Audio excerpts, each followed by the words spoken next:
Oh, boy.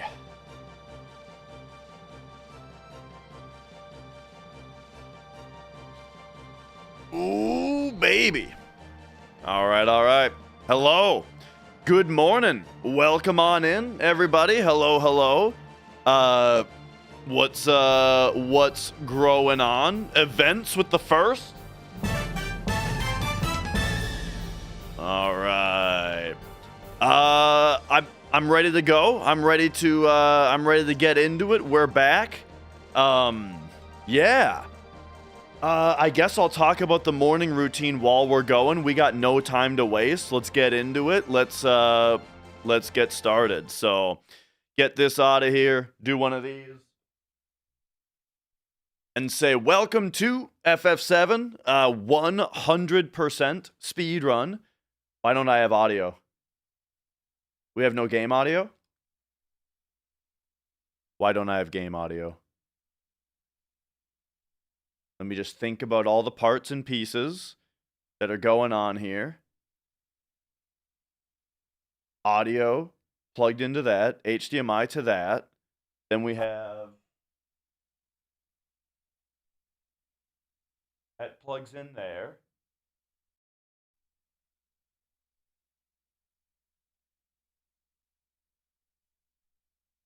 What is the meaning of this?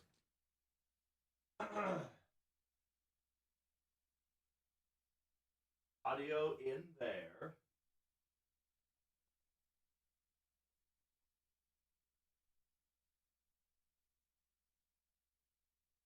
Oh, well that's weird. Okay. Well, hang on. We immediately have tech issues apparently. Let's do this. Give it a second. And do this. Okay. Do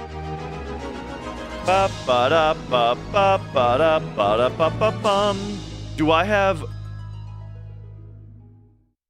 Oh, the audio isn't even getting to my TV.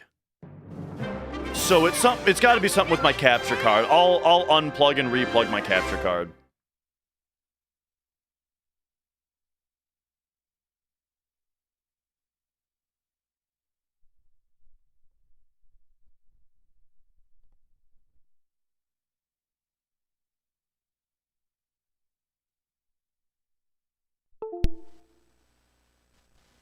This fucking game sucks a lot.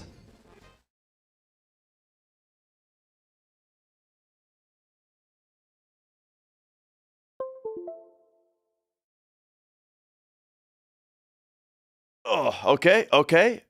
Unplugged, replugged. Now we'll go deactivate again. And reactivate. Do we have audio now? Now we have audio. All right, there we go. Welcome to Final Fantasy VII. Yes. 100% speedrun, 100%. First of all, we play on a PS2 so that we can speed up the loading times with this option. Fast disk speed. 100% means that we need to finish the game with every item in our inventory, including weapons, armor, accessories. We need every materia, we need to learn every limit break, and fight every boss. Oh, and learn every enemy skill, on all 4 enemy skill materia. And yeah, here we go, and welcome on in, LoJack. Welcome on in, everybody else. Thank you for the good luck. Glad to be here. I will be doing safety strats today. Oops. Oh, right. When there's a memory card inserted, you have to wait a second. Okay. Let's go. Thought I was going to run this yesterday. Me too. But then I remembered that I had a family thing. The big family Christmas party was yesterday. Ba-da-ba-ba-ba-bum. Invelisa, thank you for subscribing. But yeah, so it turned out that that yesterday was the big family Christmas party. So I had forgotten about that until after I promised yesterday. So instead, it's today. So now that we've gotten through yesterday of no hundo, enjoy that now we get to have hundo today. But there we go. This is the one. I sure hope so. I hope that we get another good protectoring steel on Schizo. And I hope that, you know, then the Earth Mallet isn't too bad, because I will be doing safety strats. Dragonic, thank you for resubscribing. Mrs. Dash, thank you for resubscribing also. Thank you, thank you. All right, all right. I will tell you guys, though, remember last time we talked about, like, speaking of being prepared. Noah Takamak, thank you for subscribing. And two GNU guys, you as well. Thank you. But yeah, what was I saying? As far as the morning routine is concerned and being prepared, I woke up early today. I've been up for 2 hours. Isn't that crazy? I woke up early today. I had breakfast, had a cup of coffee, took a shower, and the strat was that I was gonna shower after I have coffee. That'll give the caffeine enough time to get the you know, my body moving around, right? Twitch test and and Seth, thank you too as well. The idea was to do that. However, after my shower, I sat down on the toilet, and I tell you, I sat there for a half hour and nothing happened. So I have not. That did not feel right, dude. Ugh, it was fine. It was fine. I thought that I exited that config menu too early. But yeah, so like I did my best to not I did my best to empty my bowels before starting the run, and it just it didn't happen. And it's not that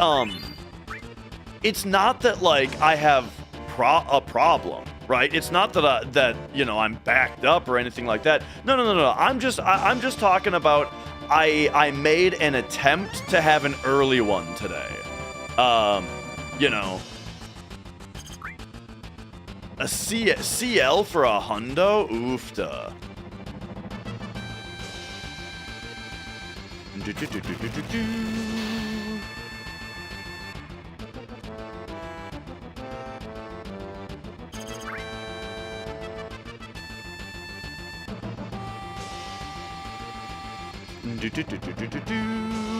But yeah, so all I'm saying is that I think that there's like a non-zero chance that in like 20 minutes I'm gonna be like, actually we're resetting, I'm gonna go to the bathroom. Because we'll see. Like, I wonder if the thing is, like, when I sit here and I talk, I'm sitting here and I'm yapping, you know? I think that my voice is rumbling through my body, right? Which is shaking things up down there. And also, when I'm, pushing my diaphragm muscle and whatnot, and I'm flexing my abs and stuff, I think that also gets things going out there, or down there. So we'll see if maybe it actually turns out that, like, doing the stream is what makes it happen. We'll see. We'll see.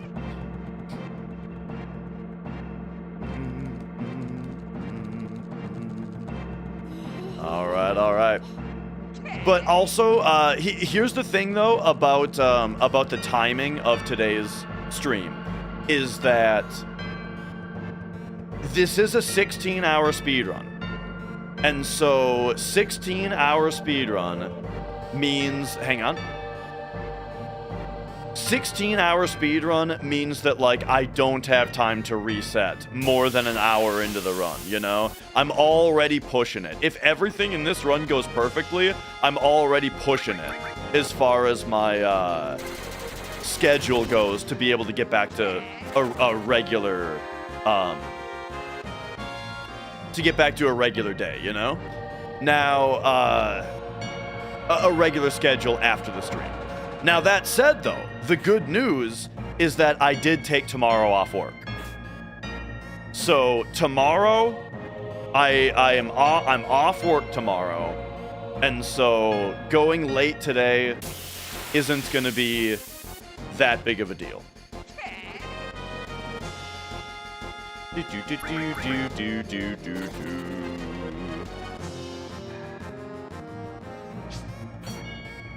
There we go.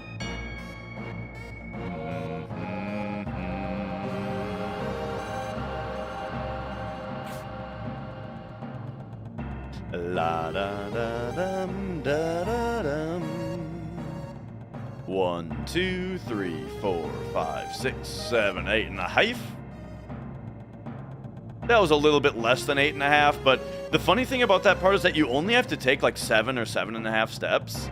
The reason we take more is because in any percent, we want to stop and make a we want to stop and force an encounter in a certain spot. See, I'm telling you guys, I'm already feeling like my bowels are like, oh, it's time to speedrun Final Fantasy VII? I guess now we'll start knocking on the door. Ay, dude. It's gonna happen. We're gonna... I think I just iced him again. I think I just did another ice. Everyone. Let's get locked in. No Cab, thank you. Oh no, I did bolt him. No Cab, thank you for the tier 2 subscription. Thank you. Bio break cutscene, there isn't one if we're talking about pooping. So it's probably just gonna be a full reset. If you count the steps, are you able to completely avoid encounters? You're able to avoid some encounters, but not all of them. The way that it works fully is that you have a value called danger. Every 8 frames in which you move in a hostile environment, your danger increases. And then the game pulls a random number to compare your danger against. And who are you rifling? I haven't been paying attention. Okay. And then if your danger is higher than the random number that gets pulled, then you get into a battle. So at some point your danger is high enough where you're going to get into a fight. And Slime, hello, welcome on in. Thank you for raiding on in. Welcome, Slimos. I'm gonna call you guys the Slimos. Turbles, thanks for subscribing. We're just talking about how I woke up early. I had a cup of coffee.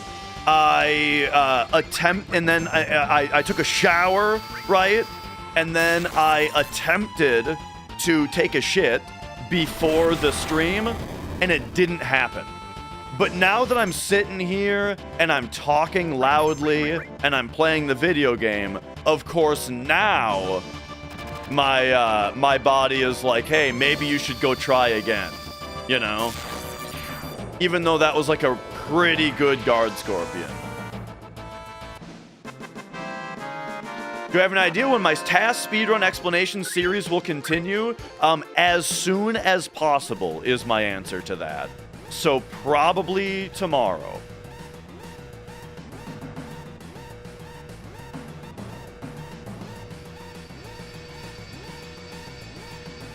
So honestly, what I'm doing right now is I am considering all of this to be a warm-up.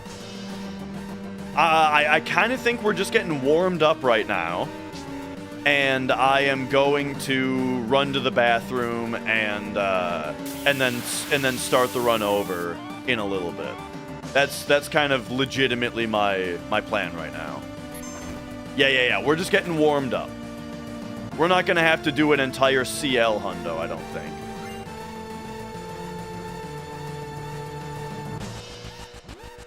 And really, it is the talking. You know what I mean? Like, I think that really is it. I think that sitting down and talking, the thing is, like, I project my voice, right? And so that means that I'm like, I got my abs flexed a lot of the time that I'm talking here because I'm like kind of yelling. And then also I think that it's probably the vibrations as well, right? But anyway.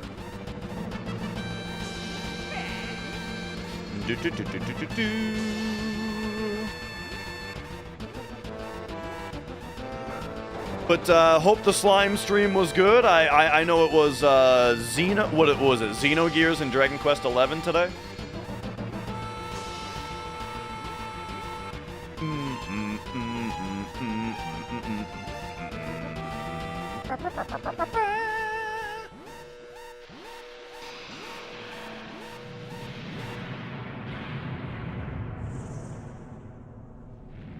A certain chair that when you sit in it always makes you have to. I could see that. I could see that.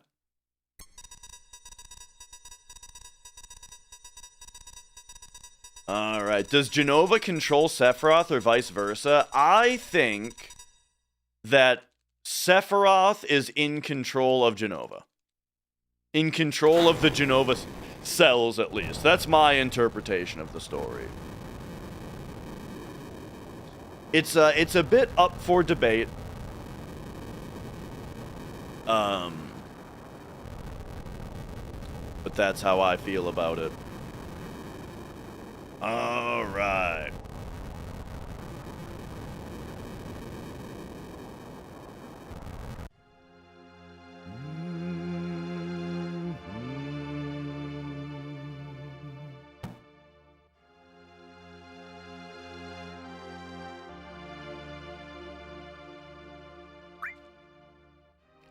There we go. Bloop, bloop.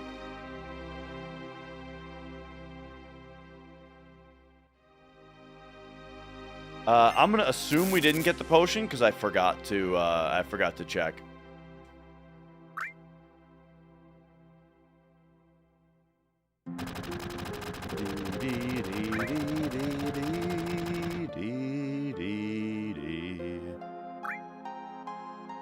I sent you to a VTuber after last stream? Yeah, a good one.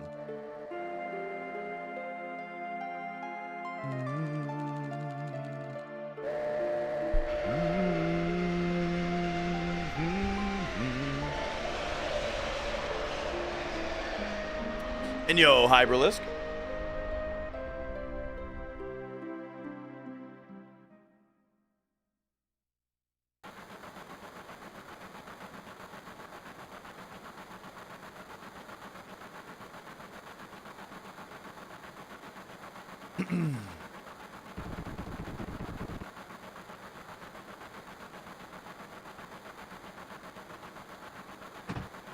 I mean, you know, one way to put it, as far as who's the real bad guy, Cloud or Sephiroth, why is Sephiroth the last battle? If Jenova was the one in control, you know? Like, if you just think about it from the perspective of how you write a story and how you build, how you, like, release tension and that kind of thing, right? The last person you fight should be the thing that actually ends the story, right?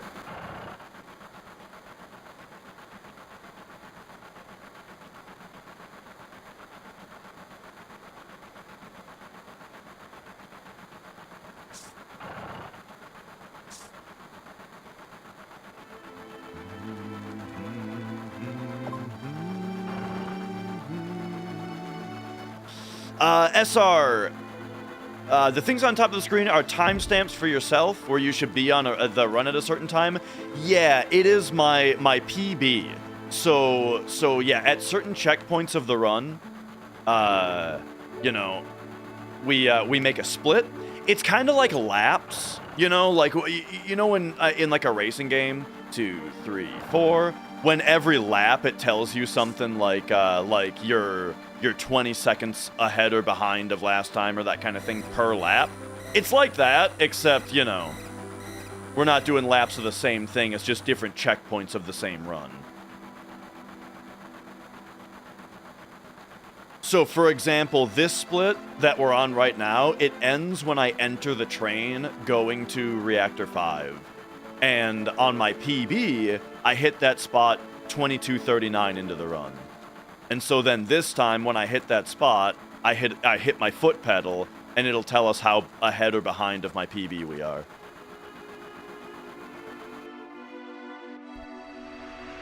Is FF7 Schizo the game? Isn't every character highly mentally unwell? I wouldn't say so. I wouldn't say highly mentally unwell.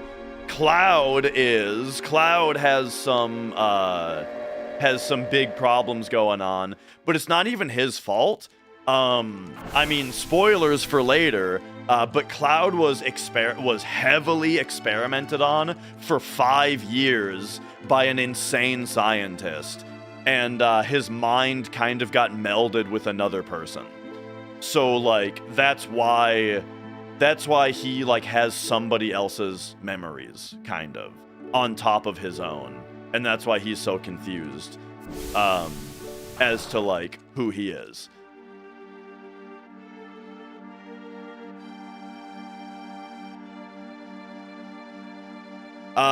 And then I guess the other most mentally unwell person in the game is Sephiroth.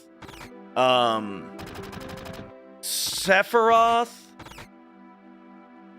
Yeah, well, he was also experimented on with Mako energy. And then when he learns about that, you know, when he finds out that he was infused with Genova cells, then he's like... He, like, becomes obsessed with Genova and the idea that, like, she's his real mother because he has her DNA and that kind of thing. So it's really those two, you know?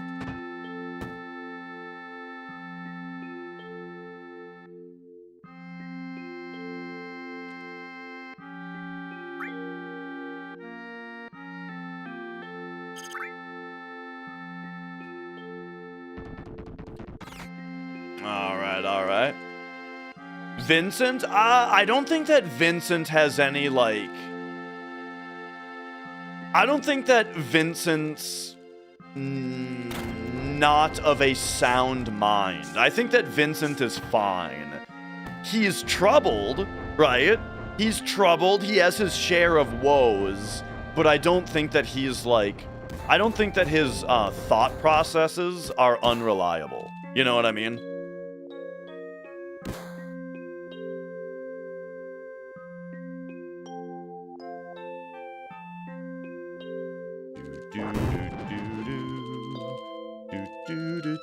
Yo, Pinkman.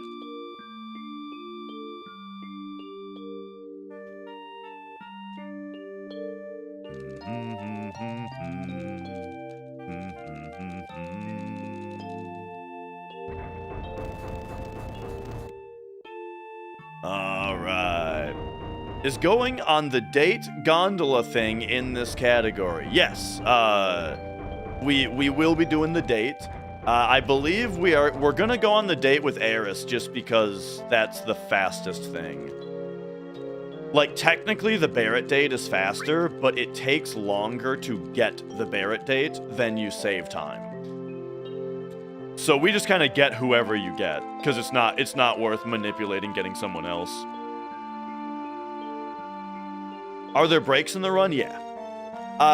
Brief ones. There isn't a break that's any longer than like 3.5 minutes. And yo, hope is fleeting. Viewership has popped off ever since that video popped off. It's been really good for me. It's kind of been good for FF7 in general. Like, how many of you discovered FF7 speedrunning because you saw my video? And then now you're even watching other FF7 speedrunners on top of just me, right? I think that there's quite a few people that are in that boat, which is pretty excellent.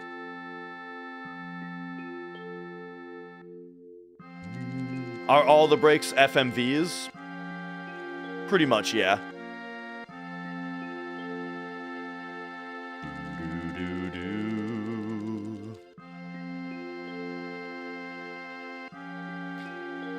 Started with Caleb. Yeah. Me too. As far as FF7 goes, I got into the FF7 speedrun because of Caleb.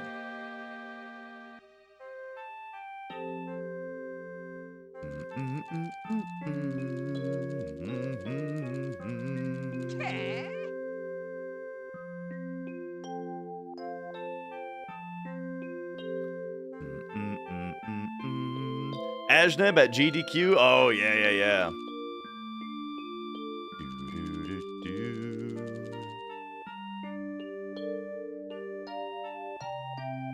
Watching Pooexel during a GDQ. I didn't know Pooexel did a GDQ run.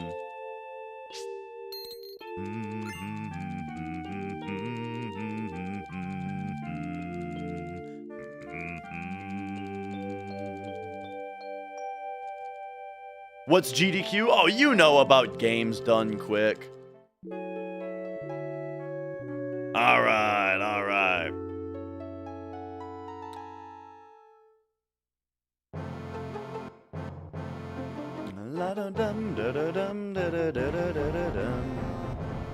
Oh, I gotta mark down that I used a big shot. I forgot to do that. Okay, here though, don't take the tutorial. Bloop. I bought the iron bangle, which is all we need from here.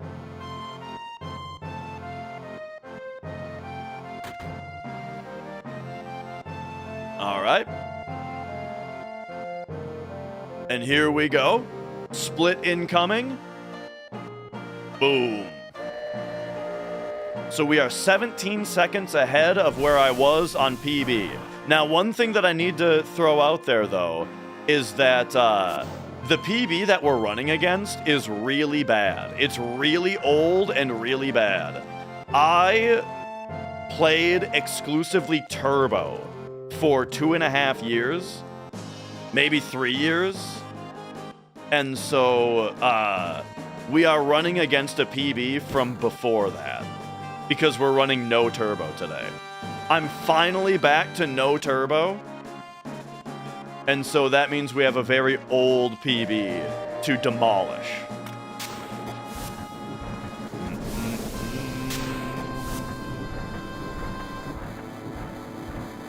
Yo, Sab. Yes, I had a wrist problem for a couple years. Did I update any of the times? So the times won't update until we get a PB, because what we're comparing against is the best run. However, what did get saved from the other day were my gold splits.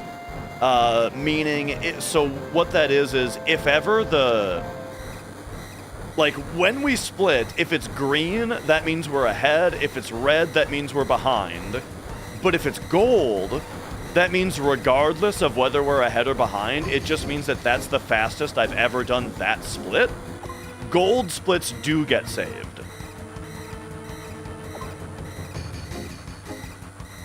If it's not a PB.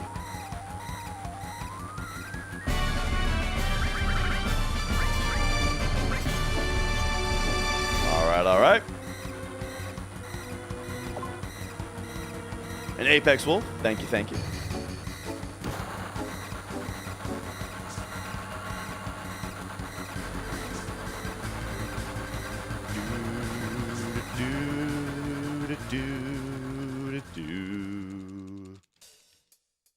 We'll be expecting a lot of golds, yes.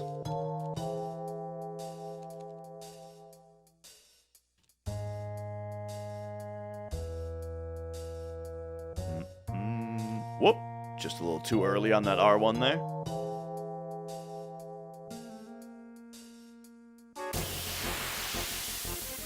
And then 6.5 steps after this, right?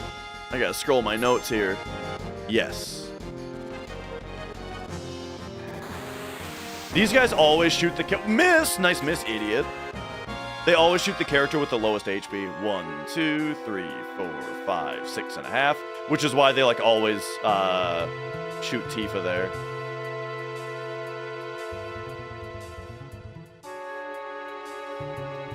But yeah, just a reminder, everybody, I am kind of just warming up right now because I need to take care of my bowels, and then we're gonna do the real run. And I'm just about ready for that. And Raj, thank you, thank you.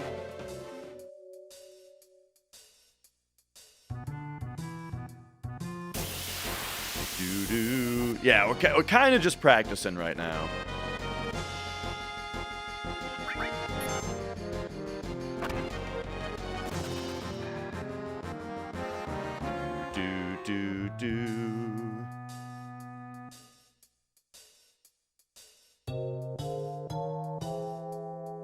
What's the strat today? We will be doing safety strats today. I want to finish the run. I will do my best to get world record, but Big Shoes might prevent it. So Big Shoes might prevent the world record, but it's not going to prevent the run from finishing because we'll be doing safety strats.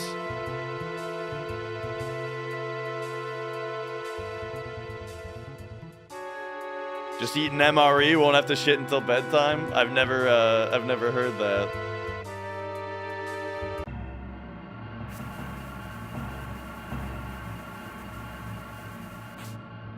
How'd Slime do the other day? He, big time PB. I think he got like a low 17.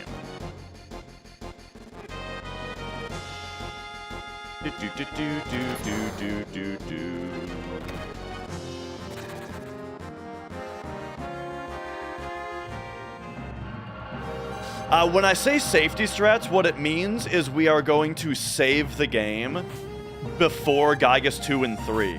And that way we can do a technique where we keep on... every time that we don't get the Earth Mallet, we burn through some formations, and then we load the game in order to get our step ID back to the Gaia's 2 and 3 step ID, but the formations stay advanced. And then that lets us get a couple more Earth Mallet attempts and still be on steps.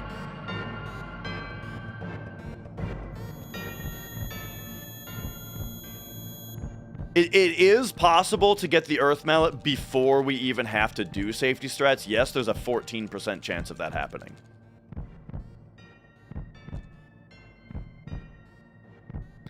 And alright, you know what? It's gonna be now. I'm gonna do it. I'm gonna run to the bathroom and then we're gonna reset, alright? I will, I'm doing it. I'm gonna try again at the bathroom. Let's see what happens. I'll be back in a minute.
You guys ever play Persona 3? Where you go to the bathroom and then it's like, you relieved yourself. Your condition has become great. That's how I'm feeling right now. My condition just became great.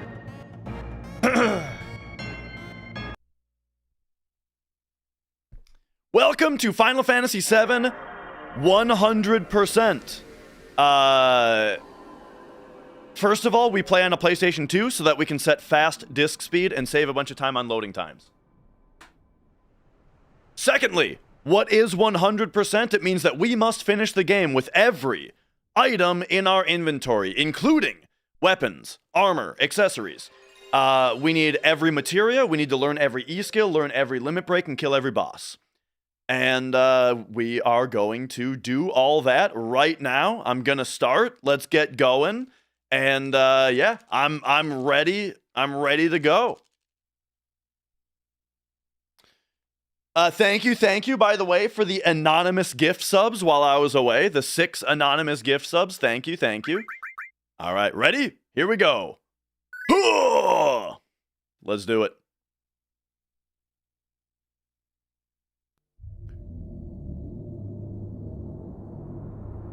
All right. So yeah, is my sleep going to be ruined for work tomorrow? I took tomorrow off work. So yes, it will be, but I took it off. So my plan is to finish this run, get world record, go to bed, and then tomorrow, I am going to get up and do more of that task commentary, is what I'm hoping to do. During the day tomorrow. You know, as early as I wake up, I will, you know, I'll have some coffee, I'll come down, and I will start doing that task commentary, get a little bit further in that, and then there you go.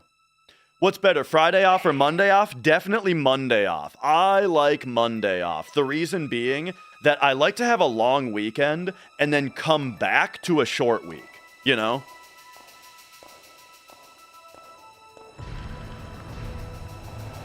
Do I have a copy of World Map Manip tables I can share? Yes. They are... You can find them on the Discord.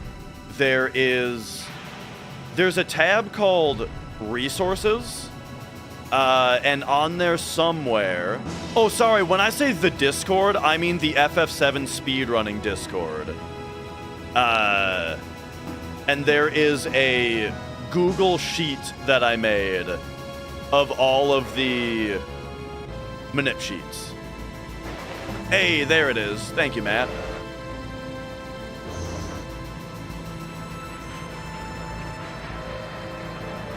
All right.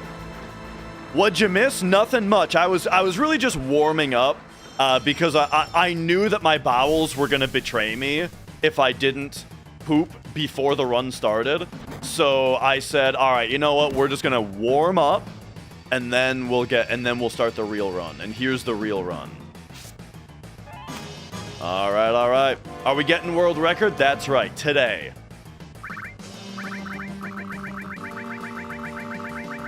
This time it's serious.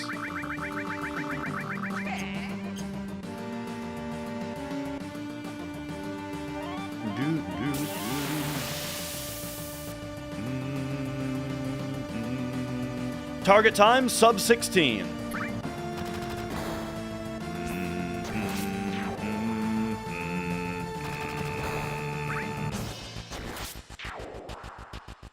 All right. Pretty good first fight that we got second turn.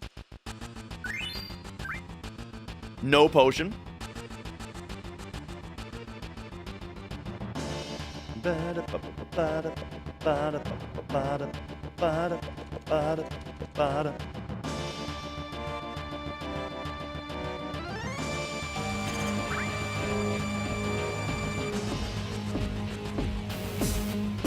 Top of the morning, dude. Thanks for subscribing.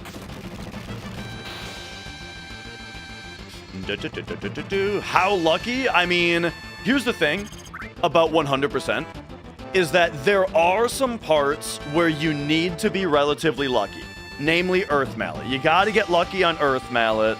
You got to get pretty lucky on Protect Ring.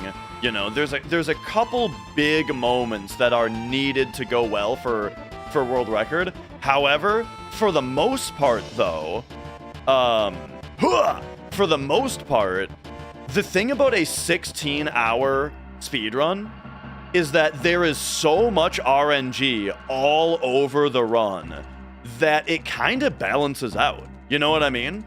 Like, if you get bad luck on one spot, you're likely to get good luck on another spot, vice versa. And so, really, it comes down to execution over the course of the whole run. Like, it really is a run that is very much about skill and execution. Because, again, there's just so much RNG that it kind of balances out over the course of the run. However, again, though, to bring it back, all that said, we do need to get a good Earth Mallet.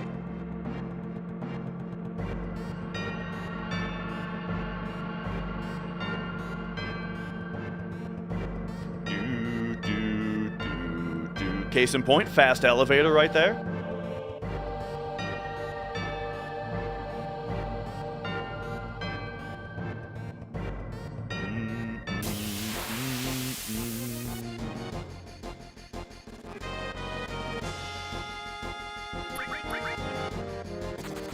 Good escape.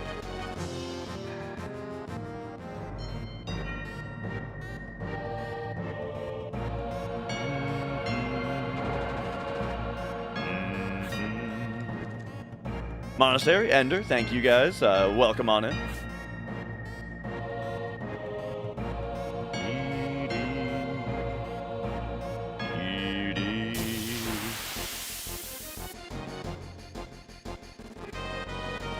That's right, just in time for a fresh start.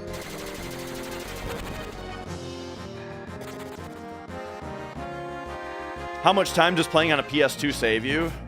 I don't know what it is overall.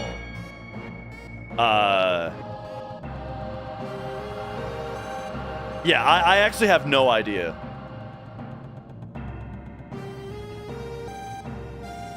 Okay. 1, 2, 3, 4, 5, 6, 7. Just a little bit more than 8.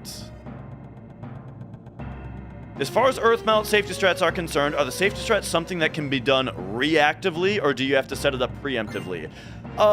You have to set it up after the first Earth Mallet attempt. You get one Earth Mallet attempt for free, and then you have to set it up. So if you just get first try Earth Mallet, Gygus 1, then you don't have to worry about it at all. Is the Steam version the fastest? Yes, but they're on 2 different leaderboards, and the PlayStation version is, yeah, they're on separate leaderboards because the load times are so different. Ooh, nice. Early Barrett is good.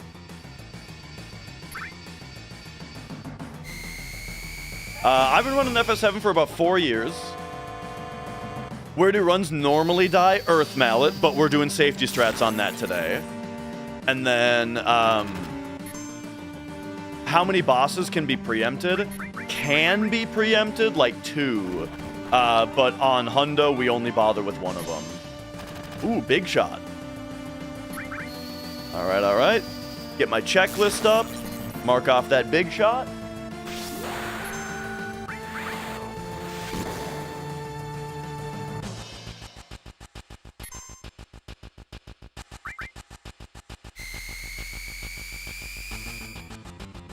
La da da da da da do do da da.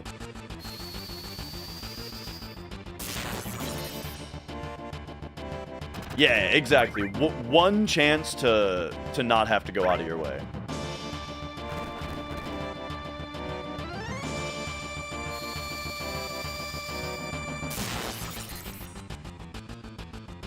Okay.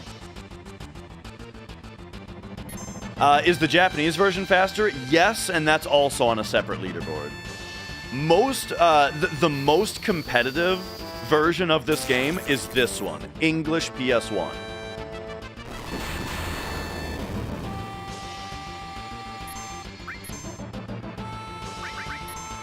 Right there, I stalled before putting in that bolt a little bit because Guard Scorpion skips a turn right there. And if you queue up your bolt before he skips his turn, it locks his ATB at full during your bolt. And then when your bolt is over, his ATB starts back over at 0. But if you wait until after he skips his turn, then during your bolt animation, his ATB is filling up. And then when your bolt is over, he immediately goes into his next phase. So it's a little bit faster to wait like that. NTSC also is the version, yeah, because PAL doesn't run as fast. It's 50 FPS instead of 60, and they didn't do anything to the game to account for that, really, and so it's the game actually just runs slower. I'm sure they changed the values on the timer at least, though, so that your in-game time runs at the right speed.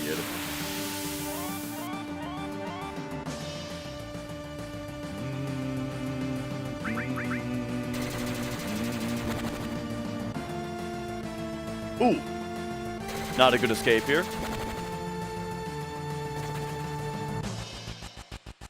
And there we go. Morning, Retro J. Okay, here, a little bit of walking steps. Just avoids an encounter. And then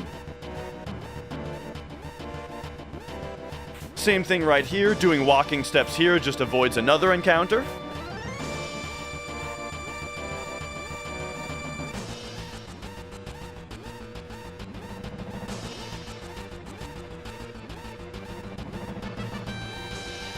Pal just gets 28 minutes for Emerald Weapon. Well, they would have to, because the timer is clicking down at the correct speed, right? And so they need to add time to account for it.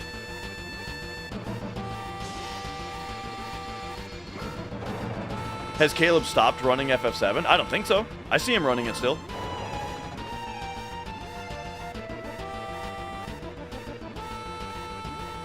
Right now, Caleb is doing a big event where he's doing like a run of every game he's ever speedrun. And so, you know, lately that's a thing. Is speedrunning this game more about luck than execution? I would say absolutely not. Luck is a factor in this game, and it's a pretty significant one at some points. But it takes skill not only to like perform all of the manipulations, do your menus quickly, make all the right decisions all the time, you know, and also like the big difference between a good runner and a bad runner, right, is that when a good runner gets lucky, they know how to take maximum advantage of it versus the bad runner. You know, and so a good runner will save more time when they're lucky than a bad runner will. And same with bad luck. When a good runner gets bad luck, they know how to deal with it. But when a bad runner gets bad luck, it just kills their run, or, you know, or they lose maximum time. You know what I mean? So regardless of luck, skill is always, pretty much always going to be the determining factor of whose run is faster, except for some elements, you know, like once you get into like hyper optimization, you know, at that point then you do kind of need some luck in order to push out like world record or something. But yeah.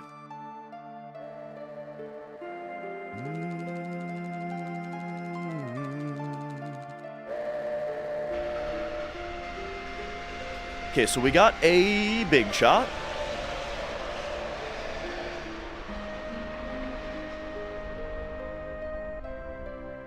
Who's the worst? Materia Keeper, Demon's Gate, or Carry Armor? Carry Armor.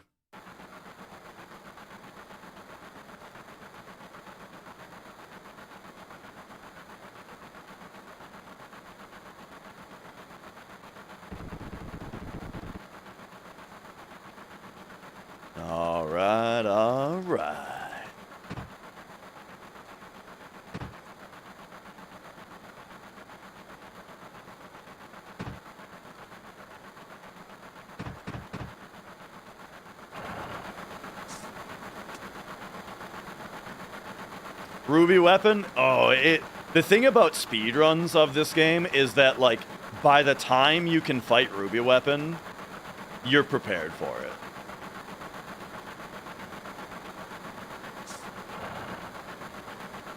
Do I think FF7 any percent is optimized in the general speedrunning sense or optimized relative to other RPG speedruns? I don't know a lot about other RPG speedruns, but as far as I can tell, any percent no slots in FF7 is extremely optimized, I think. Now, regular any percent, though, now with Disc 1 skip, I think that there's a lot to be seen about that, because Disc 1 skip is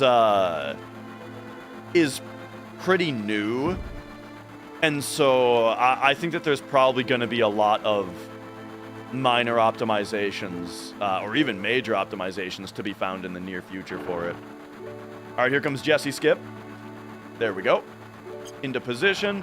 The menu, the reason we menu right there is only because what we have to do to execute the skip from that position is we need to press down, right, and circle all on the same frame. And so the easiest way to do that is to open the menu, close the menu, and then be buffering those 3 buttons on the way out. Right, that's the easiest way to press multiple buttons on the exact same frame, is to just buffer them out of a menu.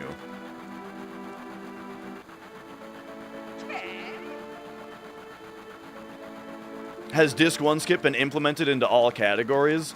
It can't be. For example, can't be done in Hundo, because it skips things that are required.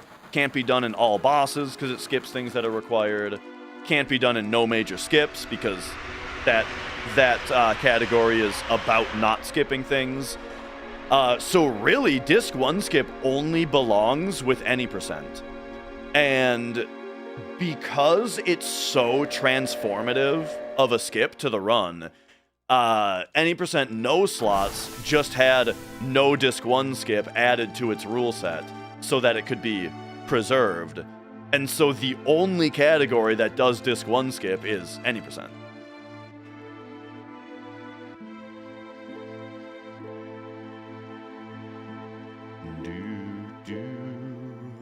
And Tubby Dog, thank you for the good luck.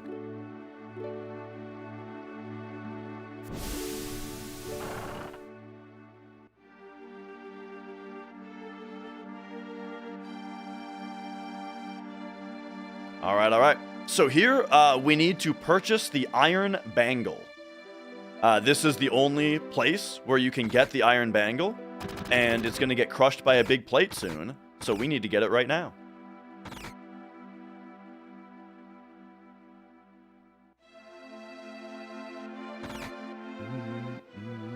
And yo, Detonation, I thought that I made that command work, but I guess I didn't. So I apologize for that. There's our Iron Bangle.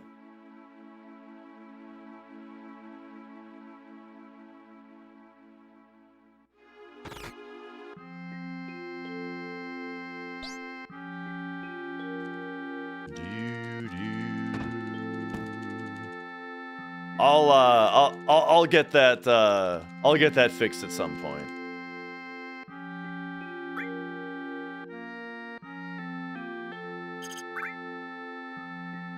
Ooh, okay. And that's right, Jay. We are doing Hundo today.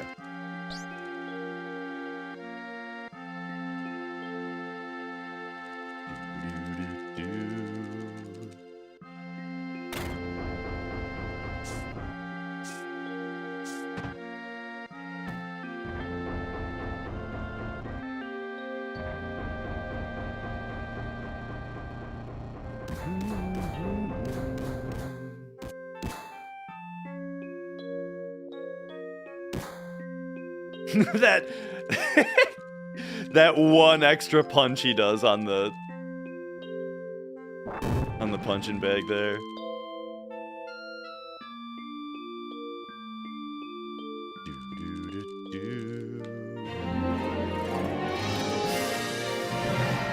Ramify, thank you for subscribing.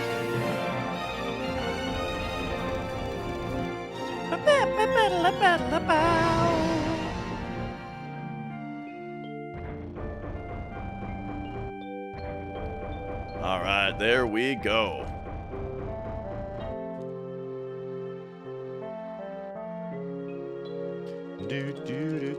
And as far as this record goes, right, like this is a, this is a world record attempt. Basically, I just got to get record before Zeal gets it. Because actually, I want to go back to a question that was asked last time, which is like, do I think that the route that Zeal is doing is like, do I think he's gonna pull it off and break a major barrier in Hundo? And you know what? I think yes. I think Zeal is a boundary breaker, and like the thing about the new strats is what I was saying before is I think that like they seem so difficult that it's going to take a long time for them to actually come to fruition in a live run, you know? But the thing is that that's just how it always is, you know? It's really difficult right now, but once he gets enough practice at it, then he'll be able to just do it in a run. And so I do think that he'll get to that point and use the new strats in order to break a new boundary. So what are the new strats? I'll give you one example. And this is like a major thing, is when we do the kill grind, like when we need to just get a bunch of enemy kills in order to unlock limit breaks, we do it in the Mithril Mines. Every single fight in the Mithril Mines is either 4 or 5 enemies. And so, you know, that's pretty good, right? 4 or 5 enemies per fight. Well, the thing is, in the Nibel Forest, there is a fight that has 6 enemies. But it's on the world map, and so in order to guarantee that fight, you have to manip it. And you need to guarantee that fight a bunch of times. So, like, sort of what you need to do is use the... you see underneath my green time, there is estimated IGT. We need to use that in order to world map manip fights. Like world map manip getting the 6 battery cap encounter over and over again. And like chain the manips, right? So it's like first you need to manip a battery cap encounter. Then you need to hang on. There we go. Then you need to manip like the timing in which you exit that battle. You have to exit that battle on the right IGT in order to then world map manip another battery cap encounter. And you have to do that over and over again, right? Which is insane to do. But if you can do it, you get more, you get more enemies per encounter, and you can save time. How many controllers do I go through a year? This is my, I only have 2 controllers that I speedrun on. One of them is the turbo controller, and then this one is the non-turbo controller. Neither of them have broken. The circle button on this controller is pretty tender at this point. So at some point, I may need to replace the silicone pad for the face buttons. But for now, yeah, for now, I'm just still rocking my regular controller. And yeah, when I say tender, I mean that the circle button on this controller is noticeably less stiff than the other buttons, you know? It's much easier to press.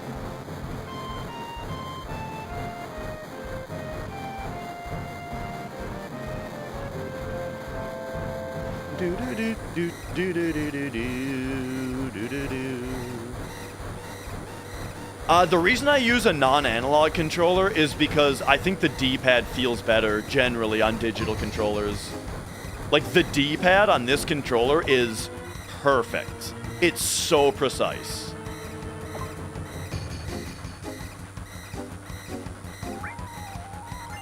for some reason, like, watch this.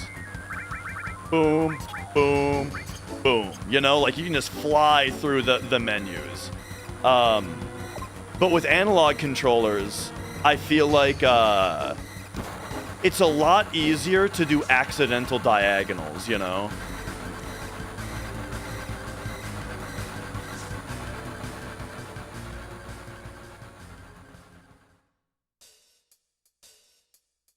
Do, do, do, do.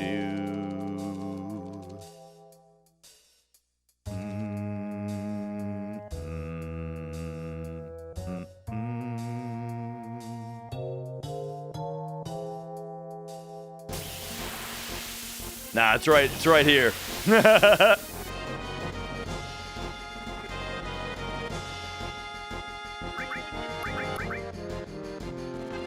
Oh, come on. All three of us got a row change and they still got a turn. Nice miss, idiot. That's very funny that we got the miss twice.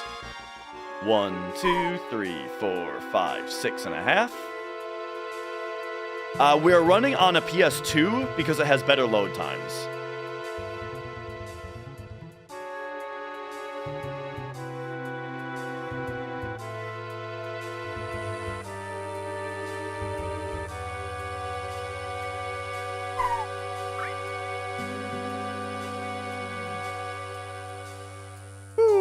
Okay.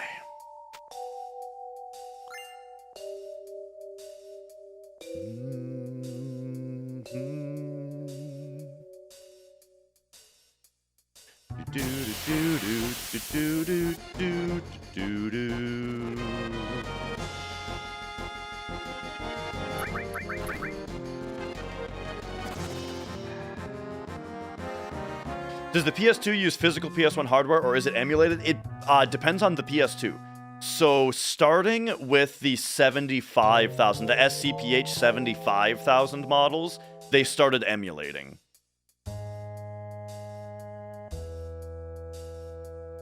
Whoa! Jimmel, thank you for the 1,000 bits. Thank you, thank you. Give me a second here. Actually, this might just read the message. Are we going to get text-to-speech on this? No. Thank you for using the Big Shoes program during the verification of the Tiki Liger run. Your understanding of step routing before was just we walk here because of the voice encounters. But yeah, it gave you a better visual understanding. Yeah, absolutely. That's the thing is steps are really easy to understand once you see the visual. You can run so this is a common misconception. You can play PS1 games on all PS3s. It's only certain PS3s that play PS2 games. But PS1 games run off disk on all PS3s. Slim doesn't have PS1 hardware. I think the 70K models do. If I'm not mistaken. Only the 70Ks though.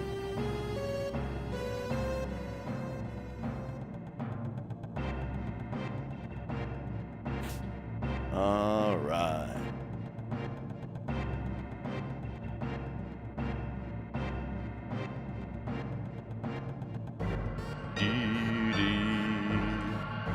What does row changing do in battle? It switches to, well, I mean, so literally what it does is it switches the character between back row and front row. And back row takes 50% damage from physical attacks.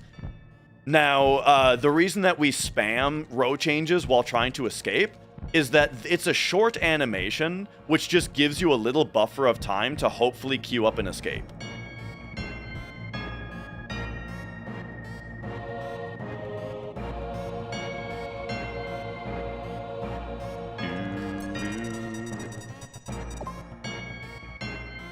And then when people spam the triangle button to switch menus while they're escaping, they do it for a couple reasons. One is because they're bored.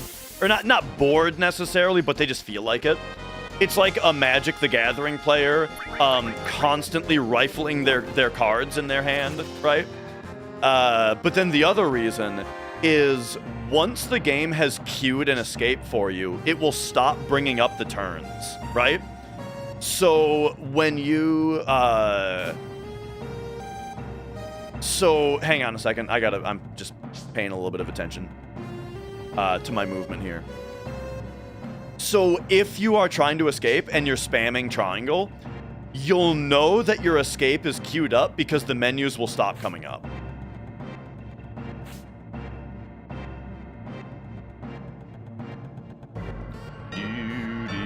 Ah! Bad movement. It'll be fine. It'll be fine. Oh, I'm so behind though, dude. I'm very behind now because of that mistake.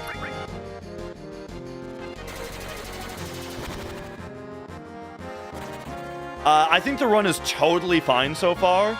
However, that movement mistake I just made was pretty significant.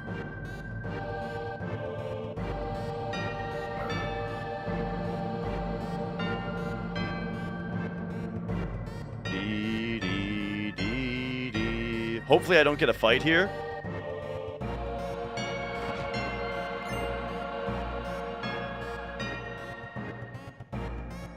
Seems like we're fine though. Okay, now nod along.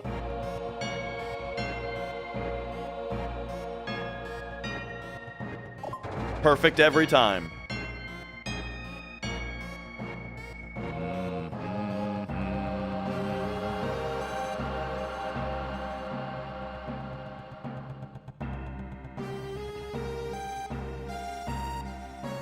Yeah, I'll catch up on steps, don't worry.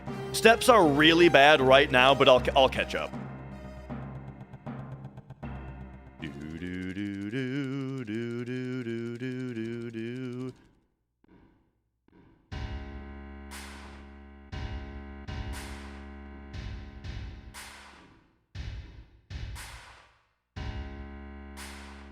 And yo, hero.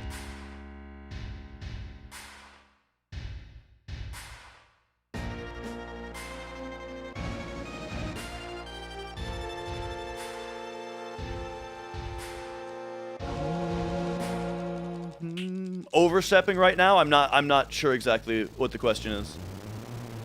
Not along? Oh, because the time, in order to hit the button first try every time, the way that you do it is the time between your two circle presses. The first one closing the text box and the second one, hang on, I have to attack with Tifa first on this fight. Okay, the reason we attack with Tifa first here is so that she gets counterattacked and gains some limit bar. We want Tifa's limit bar to be higher for the apps fight. So check this out. There we go.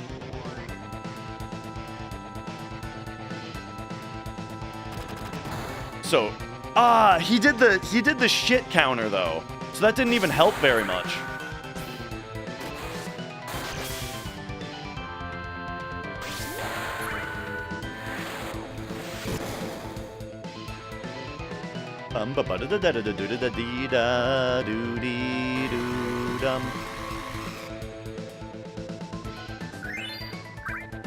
Anyway, what I was saying is that for the switch puzzle, so the first time you press circle to close the text box, and then the second time you press circle is to hit the button, right? The distance, the time in order to, between those to time it, is a dotted quarter note on the music. So if you nod along on the quarter notes, it's 1, 2, and. You know what I mean? You close the text box on the 1, and you hit circle again on the 2 and you'll get it perfect every time. And yo, Ace. Welcome, welcome.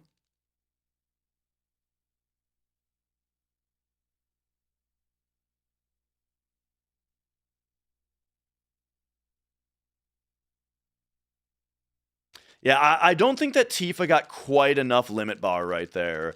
But the strat is that when Apps does his sewer tsunami, if it fills Tifa's limit bar, then she will get fast ATB from the limit fill. And that will get her an extra turn. If it happens right away. Yeah, but again though, I'm not confident that her bar is high enough.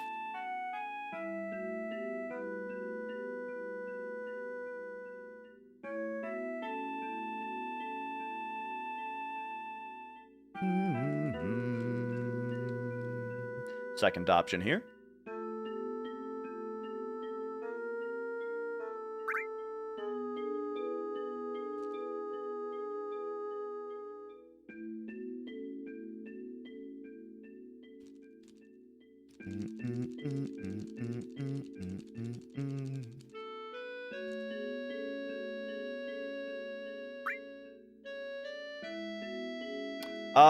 You could give her a hyper, yes.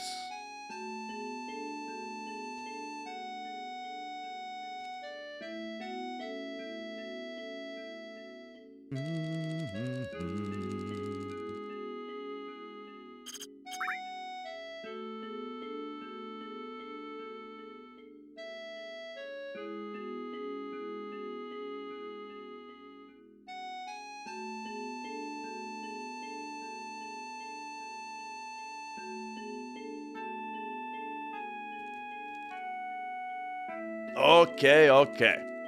I did play Remake. It wasn't for me. Not a fan.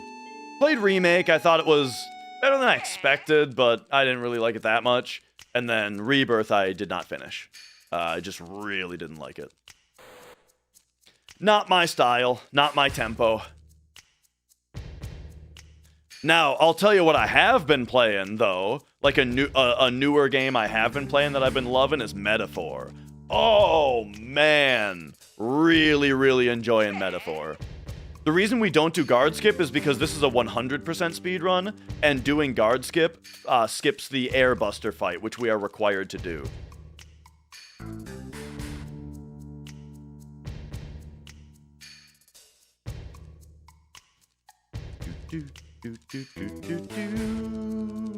Did I like the graphics at least? Yeah, I mean, like, if there's one thing about Rebirth and Remake, it is the fact that, like, you're basically playing Advent Children graphically, which is really crazy. And, like, the babe factor on Tifa is, like, out of control. So, you know, they at least got that. They got that right.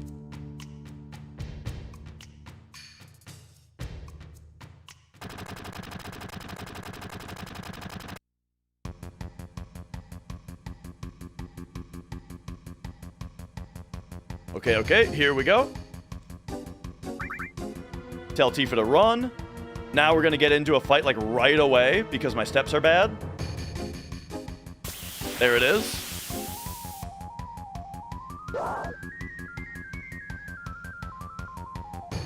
Oh, did I say Tifa? Yeah, sorry, I was thinking... I got Tifa on the brain. It's Ares.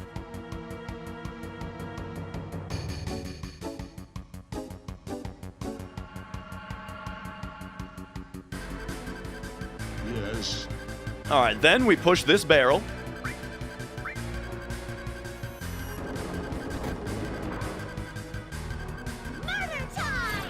And now,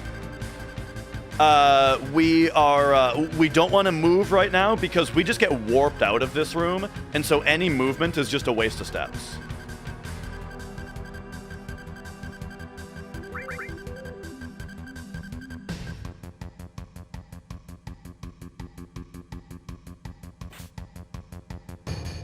Alright, how much different is my route compared to MD's world record? It's almost the same. We do very few things differently, but there are some things we do a little differently. Especially all of our menus. My MD and my approach to menuing is very different. I am a chronic materia arranger, and I think that, like, speed in Hundo menuing sort of comes from just, like, memorizing the order of an arranged materia list and going through that as quickly as possible. MD's is more about, like, doing everything exactly, doing all the exact same inputs every time in order to keep everything in the same order every time and always do the exact same inputs, you know what I mean? And he's even like that as far as, like, regular inventory goes, not even materia.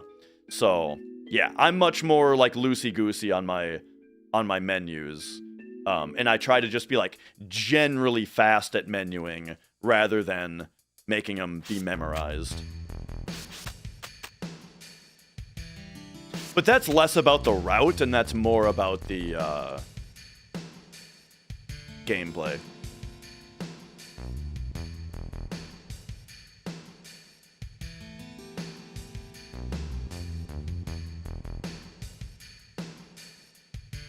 All right, here we go. So first,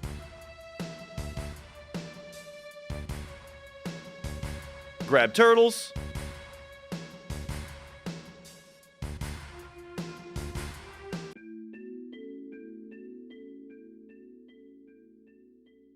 Then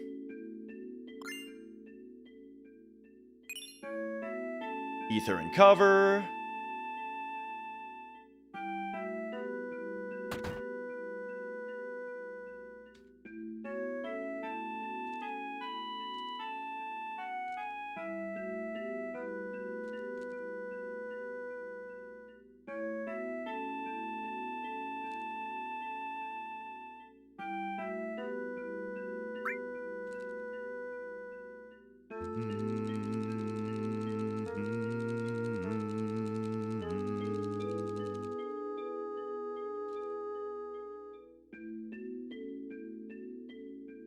Talking about Red's voice, I don't remember what Red sounds like in Remake, but I've always thought of him as having a very breathy voice, because like if I think about like a dog and like the way that dogs pant and the way that they have like a bark and you know the way that they've got like a big sloppy dog tongue, it kind of seems like they wouldn't be able to speak very quickly or articulately, you know. So I've always kind of thought of them as him as like having a very breathy, low, and slow talk. He's a slow talker. You know what I mean? Because, like, he can't articulate super quickly because of his dog mouth. So he just talks slowly. Right? That's Red voice for me. That's always how he sounded in my head. No.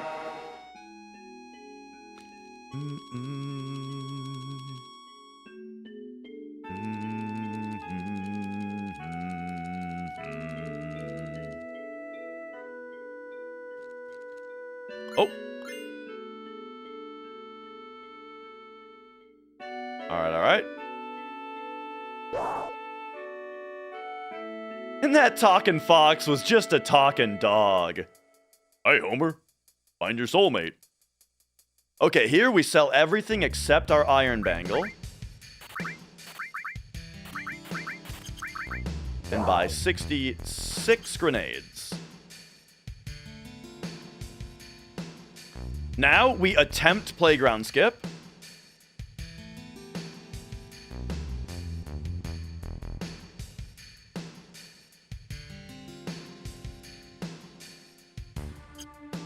Nice! Nailed it. That saves like a minute. It's pretty hard to do though, but saves a minute. Woo! Okay. Yes. So I'll talk about guard skip here, or I'll talk about playground skip here and how that worked. So how playground skip works is, she's supposed to catch you right there, and she catches you by having two triangles on the floor, be like detection, right? Like the way that she catches you is that there's two triangles that if you step on them, she sees you, and then the cutscene starts. However, because of how her script works, she only checks the triangles every other frame. She's only looking every other frame. She is blinking 15 times a second. And so you need to go on a frame that she's blinking. And so the way that you do that is I have not used the red arrows for the entire run, you may have noticed, right? I didn't have the arrows or the hands on for the entire run so far. Then, as that room was loading in, I buffered select. And buffering select made it so that it began the red arrow timer, or it began the red arrow animation on a consistent frame relative to her script starting. So then, by looking at the animation of the red triangles, I timed a menu press. And I was going for a 2-frame window that is on, like, the... Loki, thank you for subscribing. And also, hang on, I have to make sure I don't pick the wrong thing here. It's second option, all right? Second option here.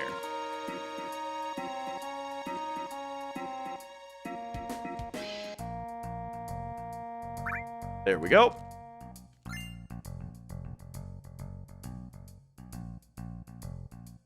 And then up here, it's third option.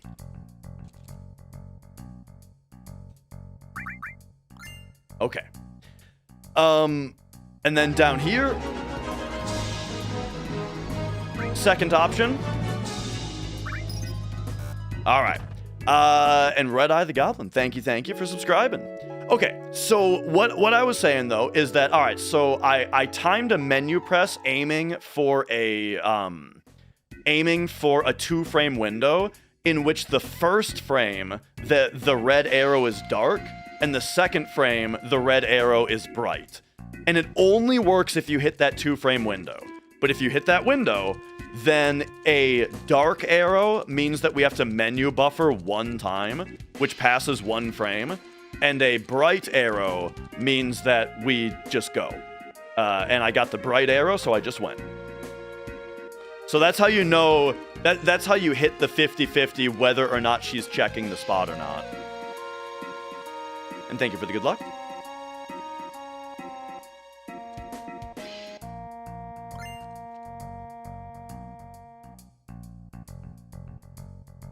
All right. Now we do another little paralysis dodge called bar skip, where we are going to turn in the digestive and order our dress at the same time.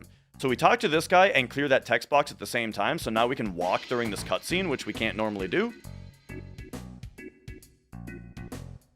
Mash until that text box, and then we have to do it again and talk to this guy to also set up another break and movement.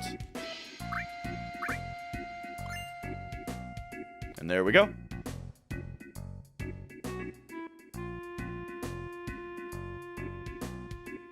Do do do do do do do. Gonna be out of Midgar by the time I finish that explanation. Dude, that's why the tasks, I have to like pause it, show things frame by frame, rewind things and stuff, because yeah, otherwise you just actually don't have enough time to explain what's happening before the next thing comes up.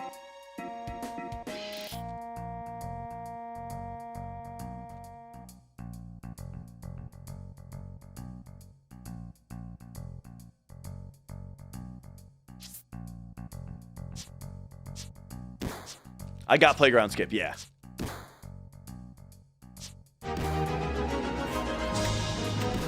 Dun dun dun dun dun dun dun. Thank you. Celicon for subscribing.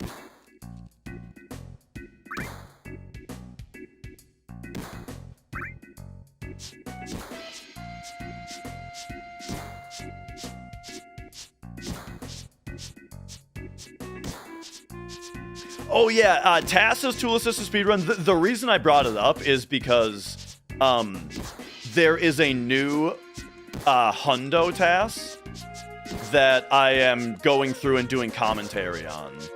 And so today is today, you know, I'm doing a live PS1 run, RTA, but tomorrow I'll be back to the TAS commentary. Noticed, don't really walk much, but it did the stutter step thing. Is that too difficult to do in person? Yes. Stutter stepping is absolutely TAS only.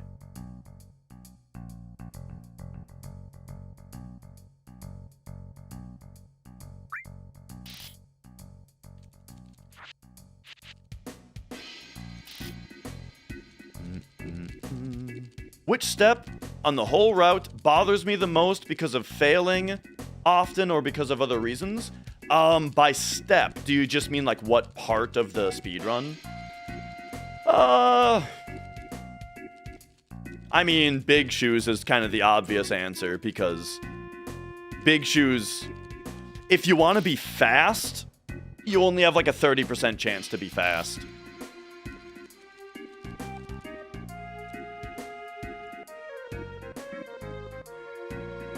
All right. So we are working toward the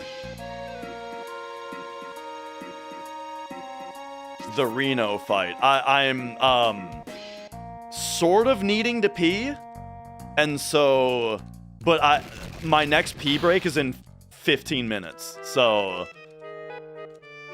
I'm gonna have to kind of concentrate here to not go crazy, to not forget something, you know.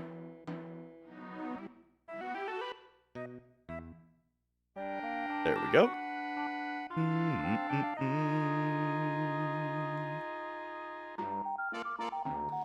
Oh yeah, and to people who don't know, so Big Shoes is one thing, it is the stepping program that Ace made, but it's named after an enemy in the game. There's an enemy in the game, the Gaigas, which Caleb nicknamed Big Shoes. And that's where the name comes from. So Big Shoes also refers to the Gaigas enemy.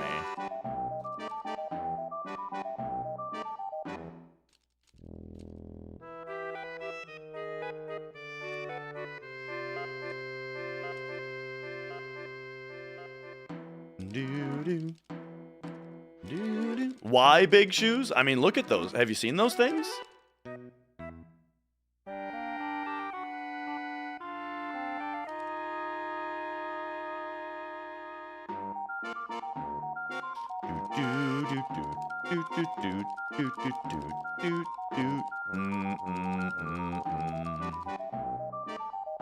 Alundra, thank you for the good luck.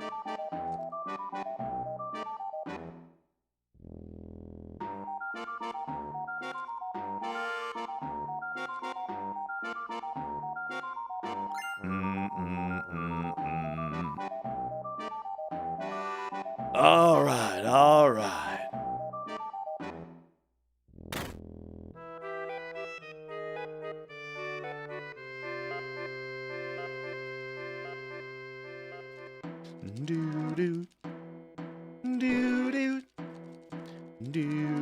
Ba-da-ba-da-ba-ba-bum.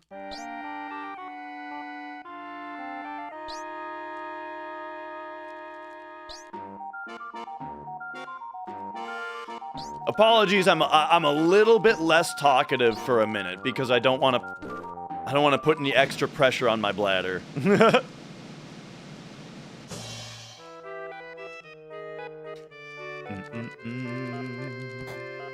Yo, Scrabbles.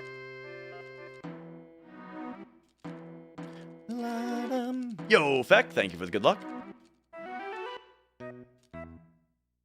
Guess you don't have to mash here.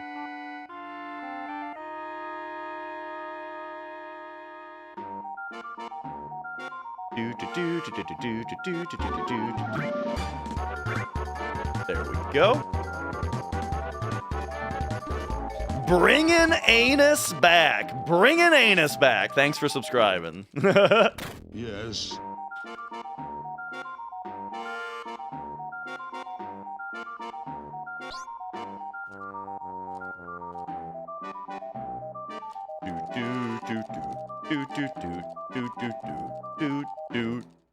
Wow.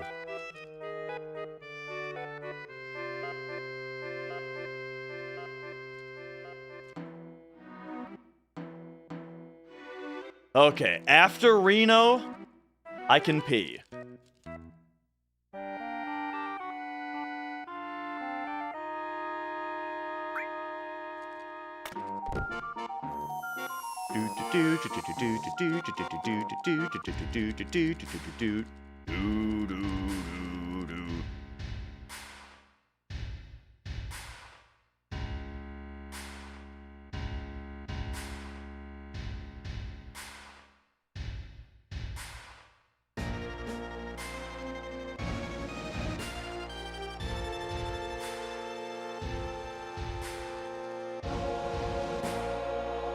Building up the piss stream power? Exactly.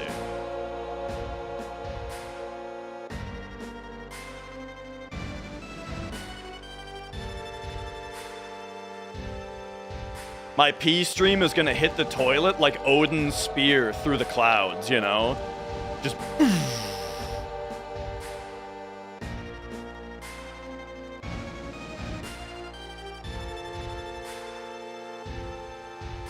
Alright. Arya the Hunter, why do I jerk off the circle button like that? Because it's a really fast and consistent way to press the circle button.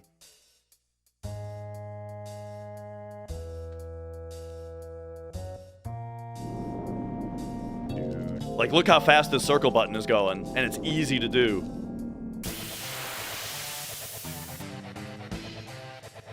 Alright. Team Cat.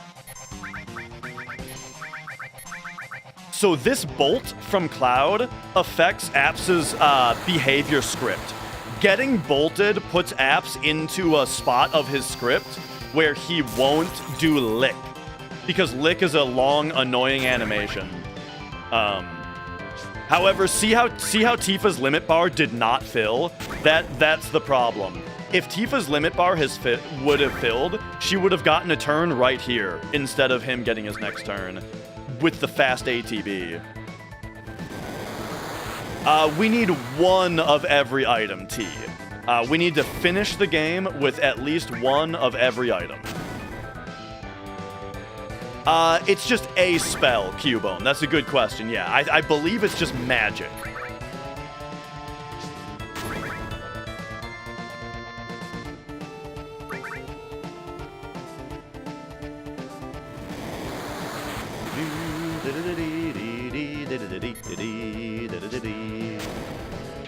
So yeah, he wouldn't have gotten that last turn if we had gotten the fast kill. Or if we had gotten that, yeah.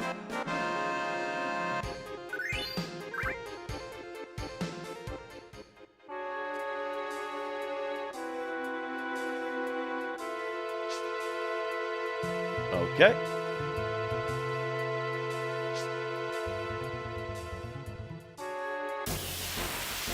Three and a half steps after this.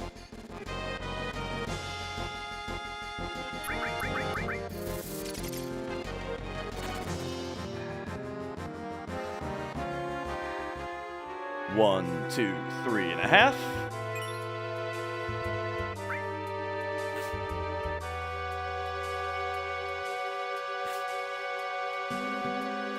Sewer or Later is the name of a Crash Bandicoot 2 level, yes. Ooh! Yeah, I am behind on steps, dude. It'll be fine, though.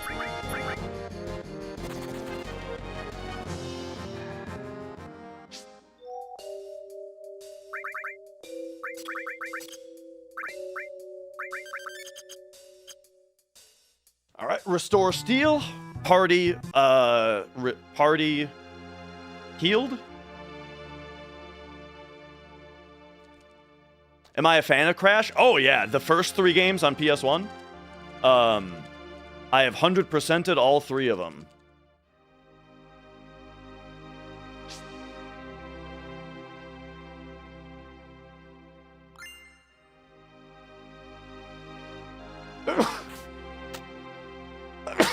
Oh man, I had to sneeze right in the middle of like some very difficult movement right there.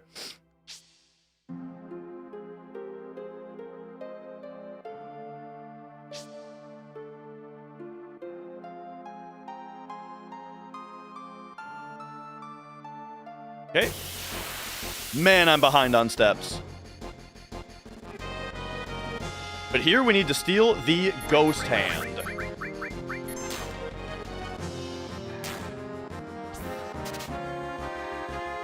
Oh, we got it! All right, good Ghost Hand steal. Let's go.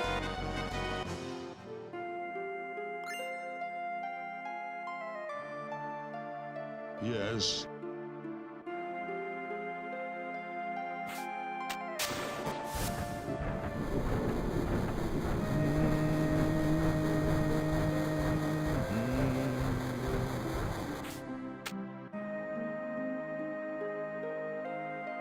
All right, so now I just gotta, I gotta lock in for steps to make sure that steps don't kill the run.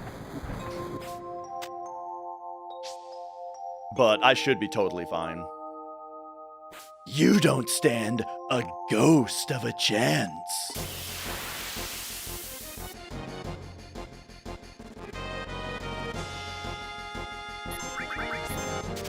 Here we just go for an ether steal, didn't get it. Could have double trained, yeah, but that takes too much time. You don't need to. I'll just catch up by playing perfectly. Have I played the PC version? Yes, I have the world record of 100% on PC.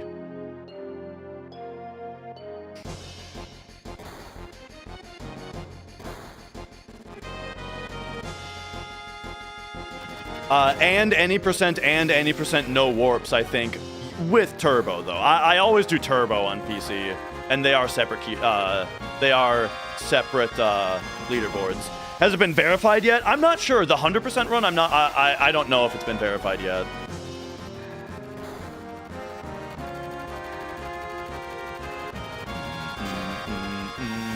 What are these holes in the wall for?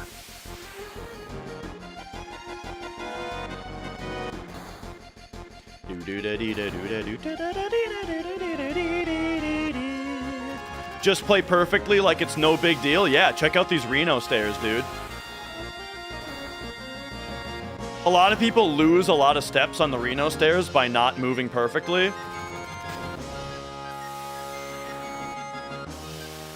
But, not me. Check this shit out. Boom. Boom. Boom. Boom. Boom. Boom. Oh, perfect Reno stairs, dude. Here comes more. Yeah. Yeah. Yeah. Yeah. Yeah. Yeah. Oh, look at these corners. Oh, okay. I was a little slow on that corner. I bonked.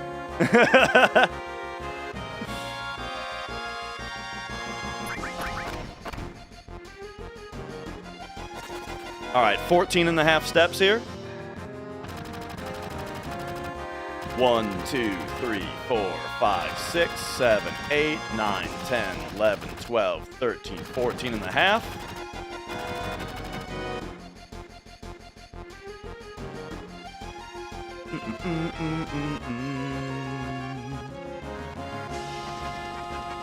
Hey, Alundra, a bonk is better than losing steps in this case when I'm a little bit behind. Do I find menu scrolling to be too sensitive on the PC version? It's a little annoying, yeah. It's a little too quick. And someone asked, is the PC version slower? No, it's significantly faster because of load times. The PlayStation version just feels better to play. It'd be really nice if somebody else got a grenade here. Ah, dang. I'm gonna double limit break here. I couldn't get a yeah, though. It's probably not gonna matter. Okay, got a Braver and a Beat Rush.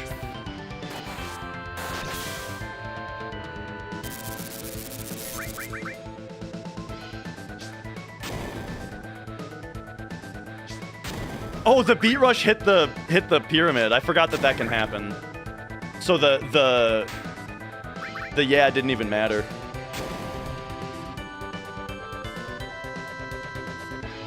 The RNG is worse on PS1 Link, but it's also manipulatable on PS1. Okay. I gotta run to the bathroom ASAP.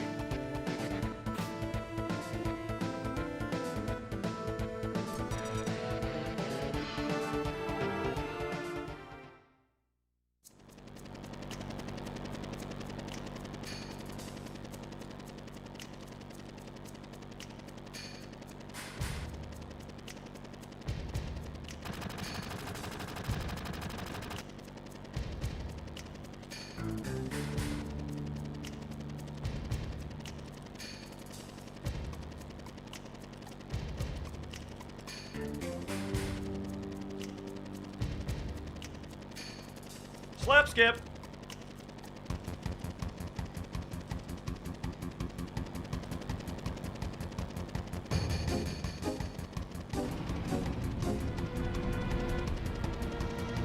Yeah, we don't pause the timer for bathroom or anything like that. We just have to go to the bathroom at a time like this where we have time without losing time. So like, check this out. Here I'll be able to pee without losing any time.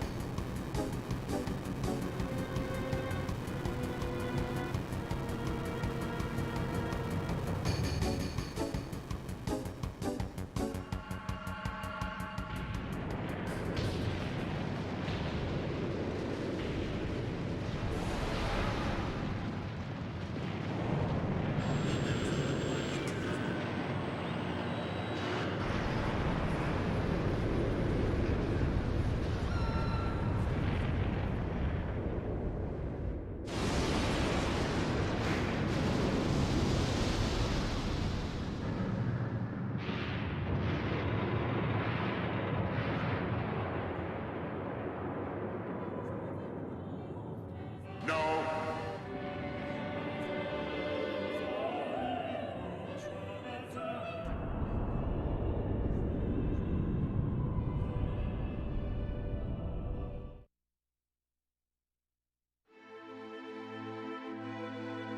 Yes.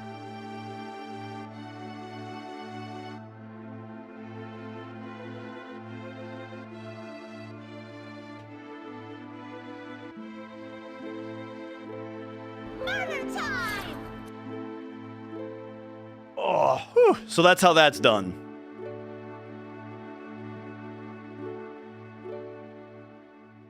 So pausing the timer wouldn't invalidate the run.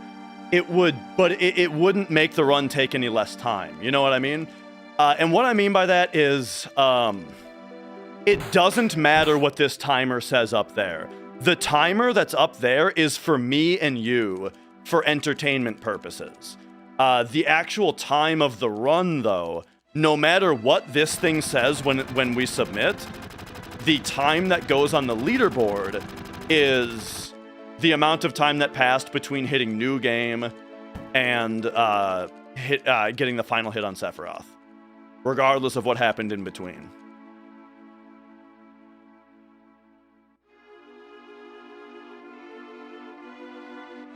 And how long is the run? We're going for sub 16. We're going for I'm trying to finish the hundo in less than 16 hours is the goal.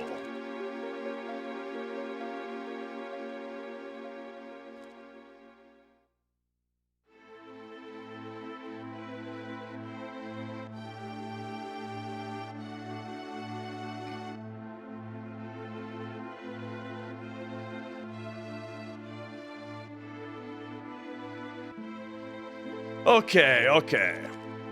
I'm not gonna buffer my movement here because my steps are already questionable, and so you can buffer your movement into this screen, but the timing of the R1 press is a little tricky if you do it, so I took the slow way that time just to be safe. What do I struggle with the most on the run? I mean, I think that the whole Gaia's Cliff dungeon is just generally the hardest part of the run. Oh, I would say also Battle Square is generally quite difficult.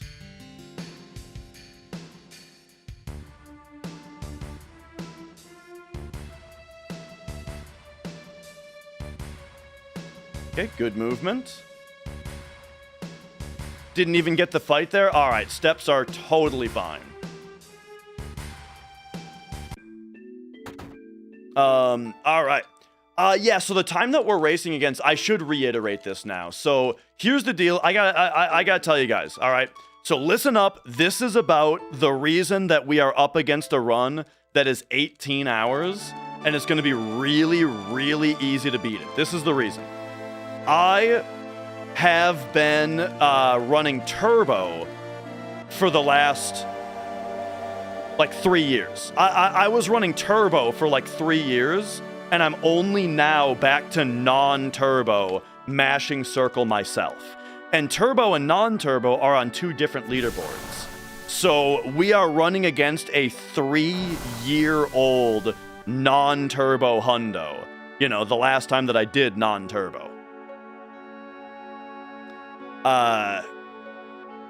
So as far as what's like my What's my Hundo PB with turbo? 1552.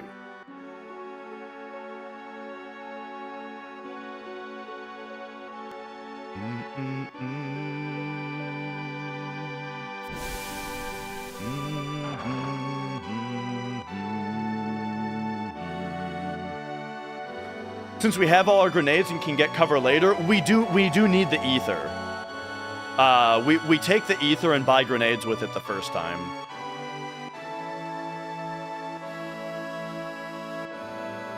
So Ajneb, any percent on GDQ? I was in the audience for that. Yeah, I was sitting front row in the audience the whole time, but that was before I actually ran the game. But yeah, on Stinger Skip, when he does the first Stinger Skip and someone in the audience pops off really loud, that's me.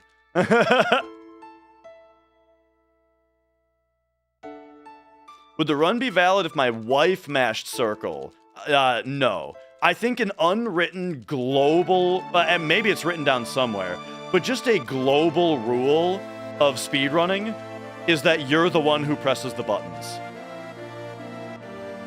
Very similar to, like, any kind of competition, you know? Where it's like, I'm competing my time, not my time and someone else's.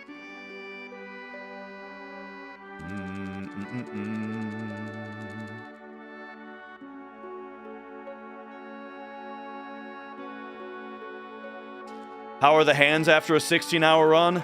Ask me in 15 hours.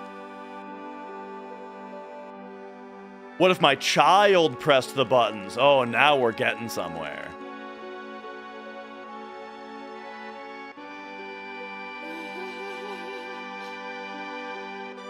If the cat steps on your controller, is the run invalid? I would say that that's fine. Because the cat is not... I mean, okay, let's think about it this way. At what point is an animal interacting with your controller going to invalidate the run? You know? Shadowstar, I'm gonna ban you if you don't quit being annoying. I'm just telling you, you are going to be the third person who I ban for being annoying if you keep spamming. But all right, anyway, what were we talking about? At what point is an animal going to invalidate your run? You know, like they would have to be trained, right? Like if you could train an animal to actually fulfill part of the run for you, you know, then we'd have questions to ask about that. But okay, hang on. First we have to force an encounter here. There we go. Now we are completely caught up on steps.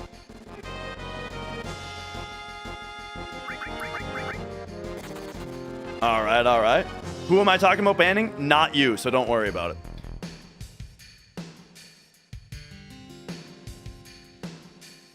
All right.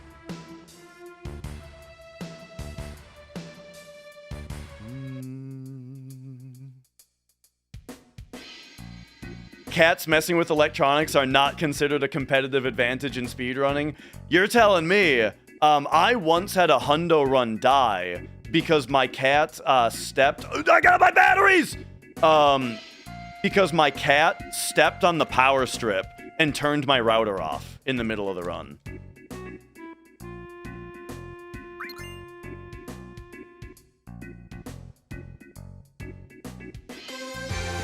Bum bum bum bum bada bum bum bum bum.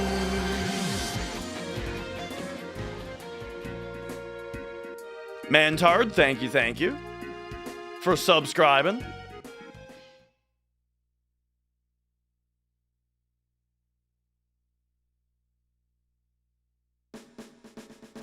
All right.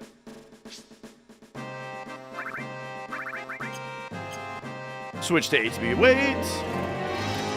Rage Face, thank you as well. For 13 months, damn.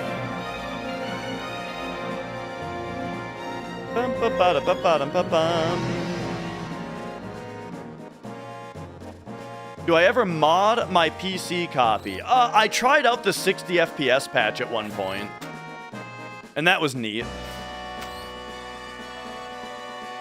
Are there points in the run where it can just brick? Kind of. It depends on how much you're willing to do safety strats.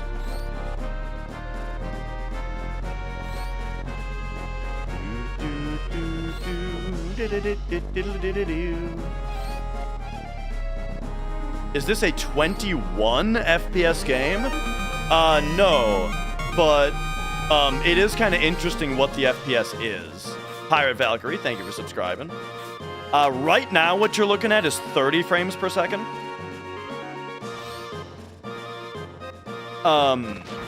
However, the battle, the action... Whoa! Jimmel, thank you. For the 1,000 bits again. If you train a chimpanzee and the chimp achieves a world record time and only the chimp touches the control during the world record, would it be a viable submission? I mean, why not? It'd be, you know... I mean, look, let me tell you this. If you can train a chimpanzee to get Final Fantasy VII 100% world record, I think that your placement on speedrun.com is the least of the accolades that you'll be concerned about. You know what I mean?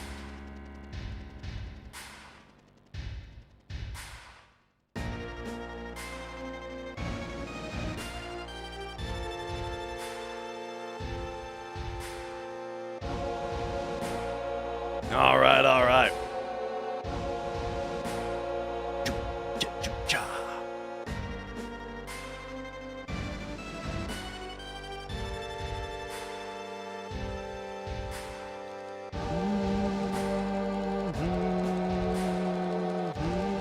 If you get an infinite number of chimps and an infinite number of PS1s, well then yeah, one of them will get world record. Of course. And one of them will almost get world record and then Omni-Slash at the end and lose it. You know, it was the best of times, it was the blurst of times.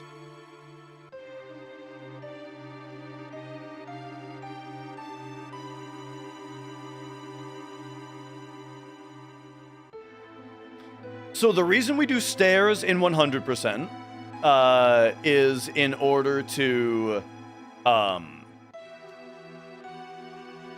It's in order to keep everything perfectly consistent. We got to keep consistent how many fights we get, how much money we have, what our inventory looks like. You know, everything's got to be very consistent. And doing stairs right now sets up a trick for later. So for example, right now we're in the middle section of the stairs, right? And now right here, there's another middle section of the stairs. And this is the same exact middle section. The game just teleports you to the bottom of the stairs 6 times. So you go through this room 7 times. And it counts up a counter every time to know, you know, whether to teleport you to the bottom to repeat the sequence or to send you to the top. So right now, I think the counter is on either 2 or 3. I can't remember how many times we've already seen it. But every time the counter just counts up 1 until it gets to 6. And when the counter is at 6, then when you hit the top of the stairs here, it will send you to the field that is the top of the stairs field. And the weird thing is that stairs counter is actually saved to your save file, and it does not get reset to 0 when you enter the stairs from the bottom. So that means that later, when we come back to Midgar, Elixir also, by the way, that means that later when we come back to Midgar and we take the stairs, when we go to the middle section, the counter will already be on 6, which means that the game will behave as if we're at the top of the middle stairs, even though we just came in from the bottom. If you walk down again, the counter will go back down to 0, because that's also how it gets you to the bottom. Is if you go off the bottom, it reduces the counter by 1, teleports you to the top, unless the count is at 0, in which case it puts you on the bottom stairs field. Oh my gosh, you guys. I finally understand why everybody is saying to read the pinned. Holy shit. Okay, hang on a second. I have to explain myself. The reason that it says read pinned in the title is because after my stream on Friday, on Thursday, on my Thursday stream, whatever day it was, I can't remember what day it was, on my last stream, I said that I was going to re-attempt the hundo on Saturday. But that became wrong, and it turned out that instead, I needed to do it today, Sunday. So I put a pinned comment on that stream that said it's not going to be Saturday, it's going to be Sunday, and then I added read pinned to the title of that stream so that people would see that. However, I didn't edit the name of my stream today, and so it's still on the stream today as the title, but there is no pinned comment. I apologize, I'm dumb. I can't fix it yet.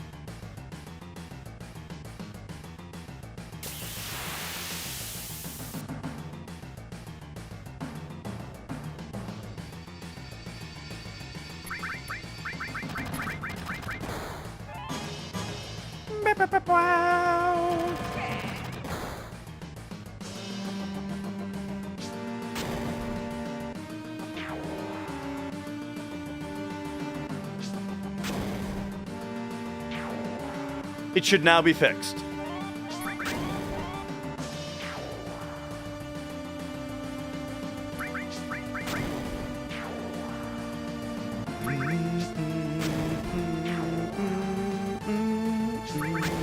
All right, we're back.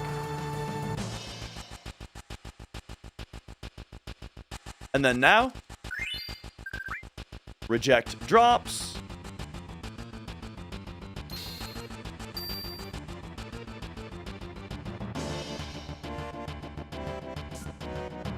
How do I feel about mods such as Seventh Heaven? Doesn't Seventh Heaven just isn't it just a mod manager?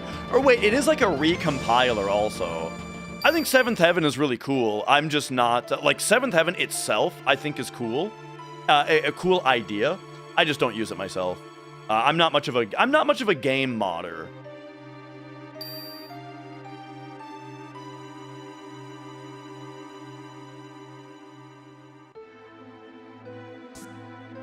Okay, here I gotta not be an idiot.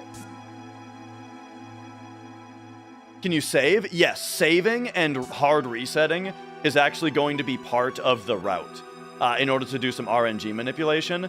Furthermore, saving once you have your inventory complete is a requirement of the hundo so that we can verify the save file after time stops.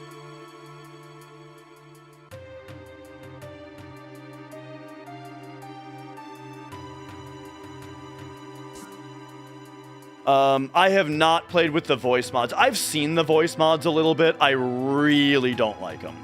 I am very, very not into the concept of adding voice acting to a game like this. I find the concept to be morally offensive.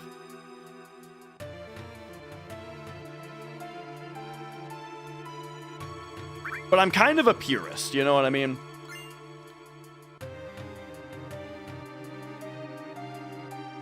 All right.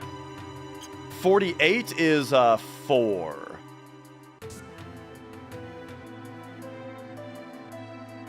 And Final Fantasy Dude, thank you for the super chat.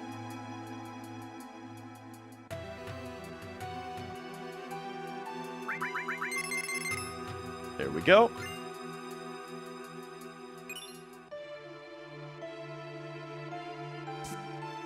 Sorry, I gotta be a little locked in here for a second.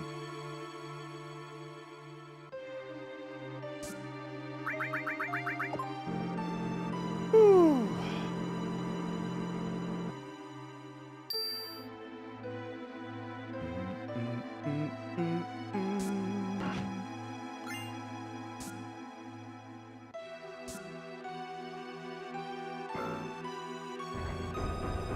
So Mayor's password is set according to your in-game time, which is why before I went into the Mayor's room, I opened up my menu for a moment. I opened up my menu and waited for the IGT to tick over to the next second, and then I went. And the second that it ticked over to was 48. The way that you get the Mayor password is you divide the seconds digit by 4, take the remainder, right? 48 divided by 4 is remainder 0. And the password that you get is the sequence Mako, King, Best, Bomb. It just cycles through those 4. So if you divide by 4, take the remainder is 0, that means it's the first one, Mako. The reason that I said it's 4, I said 48 is 4, is because the way that I actually think about it, the way I actually remember it is not Mako King Best Bomb. I remember it as 4103, which is how many down inputs you need to do in order to get to the password that you want.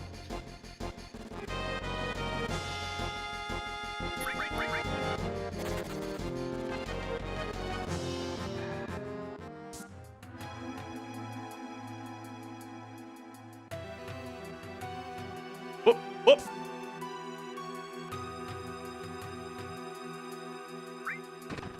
When do I plan to continue the task commentary? Probably tomorrow. We do not need to max stats in Hundo, no. And then for the date, we do just whoever's fastest. There's no like date requirement.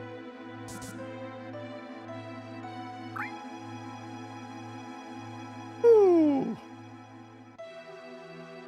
How solved is this game? I think it's quite solved. There's not a lot of stuff that we don't know how it works at like a basically source code level. But there is some stuff still.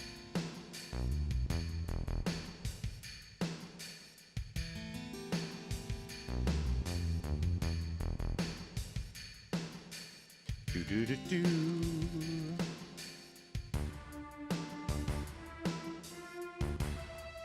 What do you mean, Cosmo? The only thing is how the RNG table is generated. What part of the RNG table generation isn't understood? And yo, Eagle Lord, glad to have you here.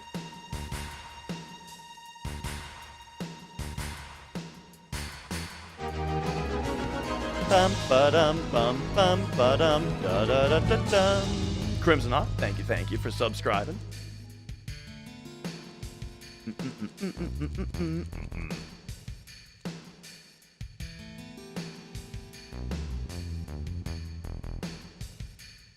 A huge new glitch is found every year.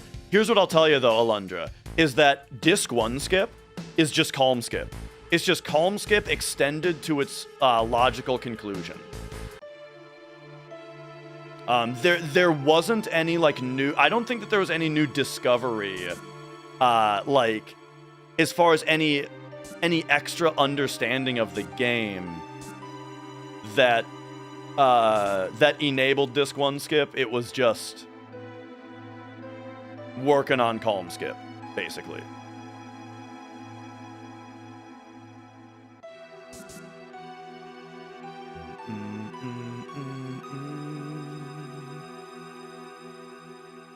Okay. Isn't Disc 1 skip really hard since you'll be very underleveled? Yeah, it's a tough run. More so than it being difficult though, it causes us to need to steal things that are riskier, you know? Like we have to steal the hard edge, which can take a really long time. We don't have to though. It's just fast if you do. We have to steal the circlet, which can take forever. We have to steal the Gygus armlet, which can kill the run.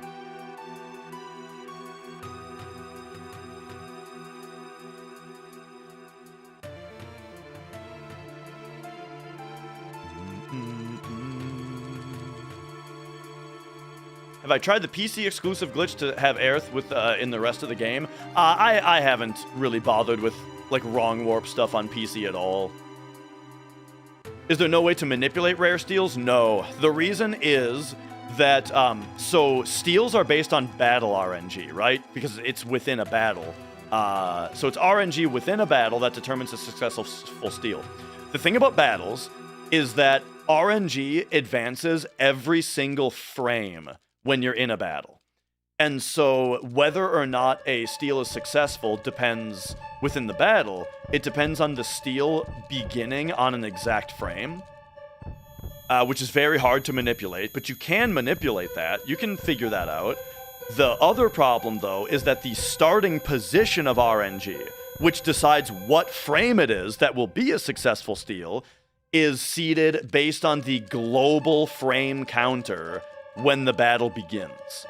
So the PlayStation is always in the background counting up a number at 60 frames per second, just a global frame counter, and that number, every time that a battle begins, battle RNG is seeded based on that global frame counter. So you would have to start a fight on an exact frame perfectly, and then start the steal on an exact frame perfectly in order to manipulate a steal attempt, which is just not viable for humans to do.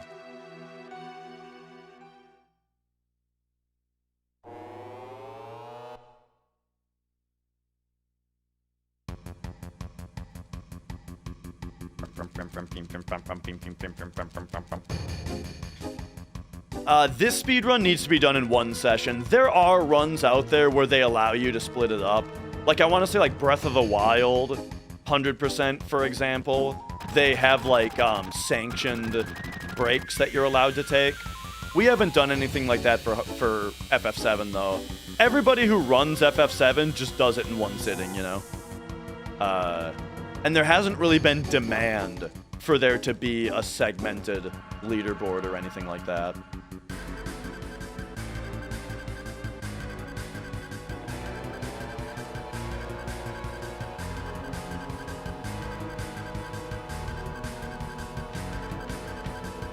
Yeah, and so yeah, like if you have to go to the bathroom at like a suboptimal time, you just do it.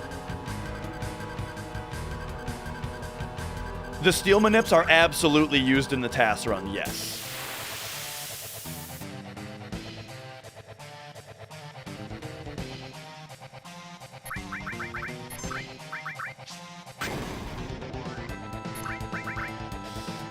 Does the global frame counter reset at 255? No, it is a 4-byte value, which means it resets at like, I can't remember what the number is, but it's I can't remember if it's in the millions or billions.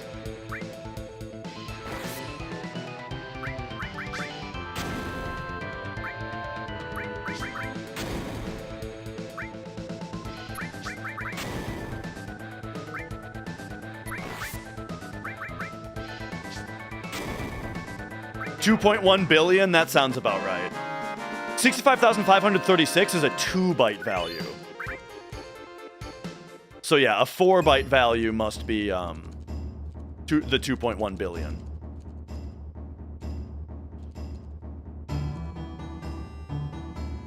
Oh, it's 4.2 billion. Oh, okay, yeah. So 2.1 is if it's signed, and it is not signed, I don't think. It's unsigned, so 4.2 billion. There you go.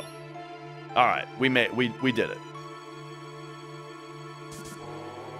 That's a right triangle, you idiot!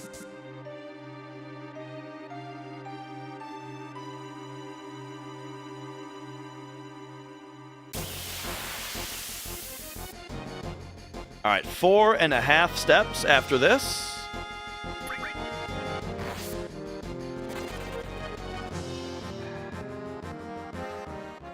One, two, three, 4.5.